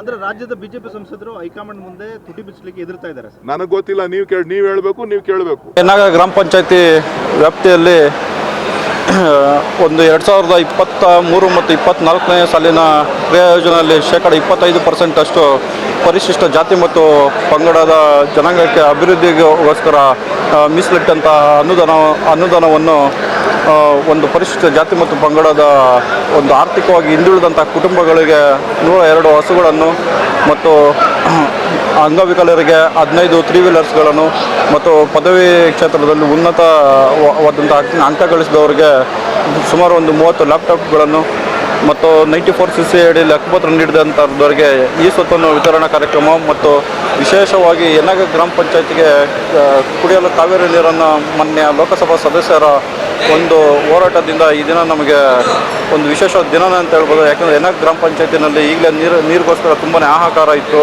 ಮತ್ತು ಕುಡಿಯಲು ಯೋಗ್ಯವಲ್ಲದ ನೀರು ಎಲ್ಲ ಬೋರ್ವೆಲ್ನಲ್ಲೂ ಇತ್ತು. ಇದರಿಂದ ನಾವು ಮೊನ್ನೆ ಆನೇಕಲ್ನಲ್ಲಿ ನಡೆದಂಥ ಜನಸ್ಪಂದನ ಕಾರ್ಯಕ್ರಮದಲ್ಲಿ ಸನ್ಮಾನ್ಯ ಉಪಮುಖ್ಯಮಂತ್ರಿಗಳಾದಂಥ DK ಶಿವಕುಮಾರ್ ಸಾಹೇಬರಿಗೆ ಒಂದು ಮನವಿಯನ್ನು ನೀಡಿದ್ವಿ. ನಮ್ಮ ಪಂಚಾಯತಿಗೆ ಕಾವೇರಿ ನೀರು ಅವಶ್ಯಕತೆ ಇದೆ, ಈ ಥರ ಪರಿಸ್ಥಿತಿ ನಮ್ಮ ಪಂಚಾಯತಿನಲ್ಲಿದೆ ಅಂತ ಕೇಳಿಕೊಂಡಾಗ ಸದಸ್ಯರು ಮಾನ್ಯ ಉಪಮುಖ್ಯಮಂತ್ರಿಗಳ ಬಳಿ ಮಾತನಾಡಿ ಈ ಒಂದು ನಮ್ಮ ಗ್ರಾಮ ಪಂಚಾಯತಿ ವ್ಯಾಪ್ತಿಗೆ ಕುಡಿಯಲು ಕಾವೇರಿ ನೀರನ್ನು ಸಹ ಒದಗಿಸ್ಕೊಟ್ಟಿದ್ದಾರೆ. ಅವ್ರಿಗೆ ನಮ್ಮ ಒಂದು ಗ್ರಾಮ ಪಂಚಾಯತಿ ವತಿಯಿಂದ ಒಂದು ಅತ್ಯುನ್ನತ ಧನ್ಯವಾದಗಳನ್ನು ಅರ್ಪಿಸ್ತಾ ಇದ್ದೇನೆ. ಮತ್ತು ಈ ಒಂದು ಕಾರ್ಯಕ್ರಮಕ್ಕೆ ಸಹಕಾರ ನೀಡಿದಂಥ ಮಾನ್ಯ ಉಪಾಧ್ಯಕ್ಷರು, ಮಾನ್ಯ ಮಾಜಿ ಅಧ್ಯಕ್ಷರುಗಳು, ಮಾನ್ಯ ಮಾಜಿ ಉಪಾಧ್ಯಕ್ಷರುಗಳು, ಎಲ್ಲ ಗೌರವಾನ್ವಿತ ಸದಸ್ಯರುಗಳು ಹಾಗೂ ಸಿಬ್ಬಂದಿ ವರ್ಗದವರು ಮತ್ತು ಮಾಧ್ಯಮ ಮಿತ್ರದವರು ಮತ್ತು ಪೊಲೀಸ್ ಸಿಬ್ಬಂದಿ ವರ್ಗದವರು ಮತ್ತು KB ಸಿಬ್ಬಂದಿ ವರ್ಗದವರು ಮತ್ತು ಎಲ್ಲ ನನ್ನ ಸಾರ್ವಜನಿಕರಿಗೂ ಮತ್ತೊಮ್ಮೆ ಧನ್ಯವಾದಗಳನ್ನು ಅರ್ಪಿಸ್ತಾ ಇದ್ದೇನೆ. ಗ್ರಾಮದಲ್ಲಿರ್ತಕ್ಕ ನಮ್ಮ ಗ್ರಾಮ ಪಂಚಾಯತಿ ಸದಸ್ಯರು ಆರ್ಥಿಕವಾಗಿ ಹಿಂದುಳಿದಂಥವ್ರನ್ನ ಅವರೇ ಒಂದು ಸರ್ವೆ ಒಂದು ಕಾರ್ಯ ಮಾಡಿಕೊಂಡು ಅವರೇ ಸೆಲೆಕ್ಷನ್ ಮಾಡ್ಕೊಂಡು ಯನ್ನನಗರ ಗ್ರಾಮ ಪಂಚಾಯತಿ ವ್ಯಾಪ್ತಿಯಲ್ಲಿ ನಮ್ಮ ಜನಪ್ರಿಯ ಸಂಸದರಾದ DK ಸುರೇಶ್ ಅಣ್ಣವರ ಅಮೃತ ಅಕ್ಷರಗಳಲ್ಲಿ ಅಮೃತ ಹಸ್ತದಲ್ಲಿ ಇವತ್ತು ವಿವಿಧ ಕಾಮಗಾರಿಗಳ ಉದ್ಘಾಟನೆ ಮತ್ತು ಶಂಕುಸ್ಥಾಪನೆ ಹಾಗೂ SC/ST ಸಮುದಾಯದವರಿಗೆ 102 ಹಸುಗಳ ವಿತರಣೆ ಮತ್ತು 27 ವಿದ್ಯಾರ್ಥಿಗಳಿಗೆ 23-24ನೇ ಸಾಲಿನ ದ್ವಿತೀಯ PUCಯಲ್ಲಿ SC/STಗಳು 75%, ಜನರಲ್ ಅವರು 85% ತೆಗೆದಂಥ ಡಿಸ್ಟಿಂಕ್ಷನ್ ವಿದ್ಯಾರ್ಥಿಗಳಿಗೆ ಲ್ಯಾಪ್ಟಾಪ್ ವಿತರಣೆ, ಹಾಗೆ 5% ಅಡಿಯಲ್ಲಿ 15 ಫಲಾನುಭವಿಗಳಿಗೆ ತ್ರಿಚಕ್ರ ವಾಹನ ವಿತರಣೆ. ಅದೇ ರೀತಿ ಇವತ್ತು ನಮ್ಮ ಕನಸಾದಂಥ ಕಾವೇರಿ ನೀರನ್ನ ಉದ್ಘಾಟನೆ ಮಾಡಿ ಆಲ್ರೆಡಿ ನಮ್ಮ ಪಂಚಾಯಿತಿಯ ಟ್ಯಾಂಕಲ್ಲಿ ಕಾವೇರಿ ನೀರು ಬಂದಿದೆ. ನಮಗೆ ಇದೆಲ್ಲ ಸಂತಸದ ವಿಚಾರ. ಇವತ್ತು ಯನ್ನನಗರ ಪಂಚಾಯಿತಿ ವ್ಯಾಪ್ತಿಯಲ್ಲಿ ನಮ್ಮ ಅಧ್ಯಕ್ಷರಾದ R ಮಹೇಶ್ ಅವರು, ಉಪಾಧ್ಯಕ್ಷರಾದ ಲಕ್ಷ್ಮೀ ನಾಗೇಂದ್ರ ಕುಮಾರ್ ಅವರು, ಹಾಗೆ ನಮ್ಮ ನಾಯಕರಾದಂಥ RK ಕೇಶವ ರೆಡ್ಡಿ ಅವರು, ಪ್ರಸನ್ನ ಕುಮಾರ್ ಅವರು ಹಾಗೂ ನಮ್ಮ ಮುನ್ರಾಜರವರ ಮಾಜಿ ಅಧ್ಯಕ್ಷಗಳ ಮತ್ತು ಎಲ್ಲ ಪಂಚಾಯಿತಿ ಸದಸ್ಯರುಗಳ ಸಹಕಾರದೊಂದಿಗೆ ಇವತ್ತು ಅವರ ಮಾರ್ಗದರ್ಶನಗಳಲ್ಲಿ ಹಿರಿಯರಿದ್ದು ನಮಗೆ ಸಲಹೆಗಳ ಮೂಲಕ ನಮಗೆ ಉತ್ತಮವಾದ ಆಡಳಿತ ನಡೆಯೋಕ್ಕೆ ಅವಕಾಶ ಮಾಡಿಕೊಡ್ತಾ ಇದ್ದಾರೆ. ನಾನು ಸಹ ಇಲ್ಲಿ 2 ಬಾರಿ ಸದಸ್ಯನಾಗಿ ಕಾರ್ಯನಿರ್ವಹಿಸ್ತಾ ಇದ್ದೀನಿ. ನಾವು ಸಹ ಎಲ್ಲರೂ ಭಾಗಿಯಾಗಿ ಇವತ್ತು ಉತ್ತಮವಾದ ಕಾರ್ಯಕ್ರಮಗಳನ್ನ ನಮ್ಮ ಪಂಚಾಯಿತಿ ವ್ಯಾಪ್ತಿನಲ್ಲಿ ಕೊಡಬೇಕು. ಅದರಲ್ಲೂ ಸಹ ವಿಶೇಷವಾಗಿ ನಮ್ಮ ಹೆಣ್ಣು ಮಕ್ಕಳು ಸ್ವಾವಲಂಬಿಗಳಾಗಿ ಬದುಕಬೇಕು, ಅವರು ಆರ್ಥಿಕವಾಗಿ ರಾಜಕೀಯವಾಗಿ ಮುಂದೆ ಬರಬೇಕು ಅನ್ನೋ ನಿಟ್ಟಿನಲ್ಲಿ ಅವರಿಗೆ ಸುಮಾರು ಕಾರ್ಯಕ್ರಮಗಳನ್ನ ರೂಪಿಸಿರ್ತೀರಿ. ಅದೇ ರೀತಿ ಶಿಕ್ಷಣಕ್ಕೆ ಒತ್ತು ಕೊಟ್ಟು ವಿದ್ಯಾರ್ಥಿಗಳು ನಮ್ಮ ದೇಶದ ಮುಂದಿನ ನಾಯಕರುಗಳು ಅವರ ಕನಸುಗಳನ್ನು ಹೊತ್ತು ಅವರು ವಿದ್ಯಾರ್ಥಿ ದೆಸೆಯಲ್ಲಿ ತುಂಬ ಒಳ್ಳೆಯ ಮುಂದಿನ ದಿನಗಳ ಒಳ್ಳೆಯ ಉತ್ತಮ ಪ್ರಜೆಗಳಾಗಲಿ ಭಾರತಕ್ಕೆ ಅಂದ್ಬಿಟ್ಟು ಶಿಕ್ಷಣಕ್ಕೆ ಒತ್ತು ನೀಡಿ ಇವತ್ತು ಅವ್ರಿಗೂ ಸಹ ಪ್ರೋತ್ಸಾಹ ಮಾಡಿರ್ತೀವಿ. ಈ ಎಲ್ಲ ಕಾರ್ಯಕ್ರಮಗಳಿಗೆ ನಮ್ಮ ಪಂಚಾಯಿತಿಯ ಎಲ್ಲ ಸದಸ್ಯರು ಕಾರಣಕರ್ತರಾಗಿರ್ತಾರೆ. ಅದೇ ರೀತಿ ನಮ್ಮ ಅಧಿಕಾರಿಗಳಾದ PDO ಅವರು ಸಹ ಉತ್ತಮವಾದ ಕಾರ್ಯಕ್ರಮಗಳನ್ನ ರೂಪಿಸ್ತಾ ಇದ್ದಾರೆ. ಇದಕ್ಕೆಲ್ಲ ನಮ್ಮ ಮಾರ್ಗದರ್ಶಕರಾಗಿ ನಮ್ಮ DK ಸುರೇಶ್ ಅವರು ಸಂಸದರು ಅವರಿದ್ದಾರೆ. ಈ ಕಾರ್ಯಕ್ರಮಗಳಿಗೆ ಉತ್ತಮವಾಗಿ ನಡೆಸಲು ಅವಕಾಶ ಮಾಡಿಕೊಟ್ಟ ಎಲ್ಲ ನಮ್ಮ ಪಂಚಾಯಿತಿ ಎಲ್ಲ ಗ್ರಾಮಗಳ ಸಾರ್ವಜನಿಕರಿಗೂ ಸಹ ಧನ್ಯವಾದಗಳನ್ನ ನಡೆಸ್ತಾ ನಮ್ಮ ಅಧ್ಯಕ್ಷರಿಗೆ ಅಭಿನಂದನೆಗಳನ್ನ ಸಲ್ಲಿಸಕ್ಕೆ ಇಷ್ಟಪಡ್ತೀನಿ. ಕುಡಿಯುವ ನೀರು ಕಾವೇರಿ ನೀರನ್ನ ನಮ್ಮ ಯನ್ನನಗರ ಪಂಚಾಯತಿಗೆ ಬರಮಾಡ್ಕೊಂಡಿದ್ದೀವಿ. ತುಂಬ ಒಂದು ಖುಷಿಯ ಒಂದು ಹಬ್ಬದ ವಾತಾವರಣ ನಮ್ಮ ಯನ್ನನಗರ ಪಂಚಾಯತಿಗೆ ಬಂದಿದೆ. ಮತ್ತು 10th ಪಾಸ್ ಡಿಗ್ರಿ ಇವ್ರಿಗೆ 2nd PU ಅವ್ರಿಗೆ ಲ್ಯಾಪ್ಟಾಪು, ಮತ್ತು ಹಿಂದುಳಿದ ವರ್ಗದವ್ರಿಗೆ SC/ST ಅವ್ರಿಗೆ ಹಸುಗಳನ್ನು ವಿತರಿಸುವ ಮೂಲಕ ನಮ್ಮ ಪಂಚಾಯಿತಿಯನ್ನು ಮಾದರಿ ಪಂಚಾಯಿತಿಯಾಗಿ ಇನ್ನೂ ಒಳ್ಳೆ ಹೆಸರುಗಳನ್ನು ತರುವಂಥ ಒಂದು ಕೆಲಸಗಳನ್ನು ನಮ್ಮ ಪಂಚಾಯಿತಿ ಮಾಡ್ತಾಯಿದೆ. ಹಾಗೂ ಇದಕ್ಕೆ ನಮ್ಮ ಮಾರ್ಗದರ್ಶನವಾಗಿ DK ಸುರೇಶ್ ಸರ್ ಅವರು ಹಾಗೂ ಕೇಶವ ರೆಡ್ಡಿ ಅವರು, ಕುಮಾರಣ್ಣನವರು ಹಾಗೂ ಕಿರಣಣ್ಣವರು ಇದಕ್ಕೆ ನಮಗೆ ಒಂದು ಮಾರ್ಗದರ್ಶನ ರೀತಿಯಲ್ಲಿ ನಮ್ಮನ್ನು ಒಂದು ಅಭಿವೃದ್ಧಿಯ ಪಥಕ್ಕೆ ಕರ್ಕೊಂಡು ಹೋಗ್ತಾ ಇದ್ದಾರೆ. ಅವ್ರಿಗೂ ಮತ್ತು ನಮ್ಮ ಎಲ್ಲ ಗೌರವಾನ್ವಿತ ಸದಸ್ಯರಿಗೆ ತುಂಬ ಹೃದಯದ ಸ್ವಾಗತ ವಂದನೆಗಳನ್ನು ಅರ್ಪಿಸ್ತೀನಿ. ಯನ್ನನಗರ ಗ್ರಾಮ ಪಂಚಾಯತಿನಲ್ಲಿ ಕಾವೇರಿ ಕುಡಿಯುವ ನೀರಿನ ಉದ್ಘಾಟನೆ ಹಾಗೂ ಶಂಕುಸ್ಥಾಪನೆ, ಹಸುಗಳ ವಿತರಣೆ, ಲ್ಯಾಪ್ಟಾಪು ಮಕ್ಕಳಿಗೆ, ಅದೇ ರೀತಿ ಈ ಖಾತೆಗಳು ಸಹ ಬಡಬಗ್ಗರಿಗೆ, ಹಿಂದುಳಿದ ವರ್ಗದವರಿಗೆ ಎಲ್ಲ ತುಂಬ ಅನುಕೂಲಗಳನ್ನ ಮಾಡಿಕೊಡ್ತಾ ಇದ್ದೀವಿ. ಹೋದ ಸಲ ಸಹ ನಾವು 65 ಹಸುಗಳನ್ನ ಕೊಟ್ಟಿದ್ದೀವಿ. ಈ ಸತಿ ಇನ್ನೂ ಜಾಸ್ತಿ ಕೊಡಬೇಕು ಅಂತೇಳಿ 102 ಹಸುಗಳು, ಅದೇ ರೀತಿ ಅಂಗವಿಕಲರಿಗೆ ವಾಹನಗಳು, ಹಲವಾರು ಯೋಜನೆಗಳನ್ನು ನಾವು ಹಮ್ಮಿಕೊಂಡು ಈ ದಿನ ನಮ್ಮ ಗ್ರಾಮಗಳಲ್ಲಿ ಹಬ್ಬದ ವಾತಾವರಣ. ಪ್ರತಿ ಈ ವರ್ಷನೂ ಇದೇ ಒಂದೊಂದೇ ಹಂತವಾಗಿ ನಾವು ಅಭಿವೃದ್ಧಿ ಮಾಡ್ತಾನೆ ಹೋಗಿದ್ದೀವಿ. ಇನ್ನೂ ಮುಂದೆ ಸಹ ಅಭಿವೃದ್ಧಿ ಆಗಲಿ. ಈ ಕಾರ್ಯಕ್ರಮಕ್ಕೆ ನಮ್ಮ MP ಸಾಹೇಬ್ರಾದ DK ಸುರೇಶಣ್ಣ ಅವರು ಆಗಮಿಸಿ ಅವರು ನುಡಿದಂತೆ ನಡೆದಿದ್ದಾರೆ. ಅದೇ ರೀತಿ ಯೋಜನೆಗಳು ಸಹ ಅವರು ನಿಭಾಯಿಸ್ಕೊಟ್ರು. ಎಲ್ಲ ಉದ್ಘಾಟನೆಗೂ ಇನ್ನೂ ಮುಖ್ಯ ಅತಿಥಿಗಳು ಎಲ್ಲ ಸಹ ಆಗಮಿಸಬೇಕಾಗಿತ್ತು. ಅವರು ಬರಲಿಕ್ಕೆ ಆಗಲಿಲ್ಲ. ನಮಗೆ ಇದೇ ಒಂದು ವಿಶೇಷ. ನಮ್ಮ ಯಮನಗರ ಗ್ರಾಮ ಪಂಚಾಯತಿಯಲ್ಲಿ ನನ್ನ 48 ಜನ ಸದಸ್ಯರು ಹಾಗೂ ಅಧಿಕಾರಿಗಳು, ಇಡೀ ಸಿಬ್ಬಂದಿ ಸಹ ಇದಕ್ಕೆ ಸಪೋರ್ಟು. ಅದೇ ರೀತಿ ಇನ್ನು ಮುಂದೆ ಸಹ ಇನ್ನೂ ಸಪೋರ್ಟಿವ್ ಕೊಡಲಿ, ಇನ್ನೂ ಹೆಚ್ಚು ಹೆಚ್ಚು ಕೆಲಸಗಳನ್ನ ಅಭಿವೃದ್ಧಿ ಮಾಡಲಿ. ನಮ್ಮ ಗ್ರಾಮ ಇನ್ನೂ ಹೆಚ್ಚು ಮೂಲಭೂತ ಸೌಕರ್ಯಗಳು ಸಹ ಯಾವುದೇ ಕೊರತೆ ಆಗದೇ ಇರಲಿ ಅಂತ ಹೇಳ್ತಾ, ಇದಕ್ಕೆ ಮೇಯ್ನಾಗಿ ಅಧಿಕಾರಿಗಳು ಮತ್ತು ಕಿರಣ್ ಕುಮಾರ್ ಆಗಲಿ, ಪ್ರಸನ್ನ ಕುಮಾರ್ ಸರ್ ಆಗಲಿ, ಉಪಾಧ್ಯಕ್ಷರು, ಮಾಜಿ ಉಪಾಧ್ಯಕ್ಷರು ಕೇಶವಣ್ಣವರು, ಆರ್ ಕೆ ರಮೇಶ್ ಅಣ್ಣವರು, ಪ್ರತಿಯೊಂದು ಎಲ್ಲ ಸದಸ್ಯರು ಸಹ ಇದಕ್ಕೆ ಸಪೋರ್ಟ್ ಮಾಡಿದ್ದಾರೆ. ಇದೇ ರೀತಿ ಎಲ್ಲರ ಸಪೋರ್ಟು ನಮ್ಗೆ ಇದೇ ಥರ ಇರಲಿ, ನಮ್ಮ ಗ್ರಾಮ ಇನ್ನೂ ಅಭಿವೃದ್ಧಿ ಆಗಲಿ ಅಂತ ನನ್ನ ಕೇಳ್ಕೊಳ್ತಾ ಇದ್ದೀನಿ.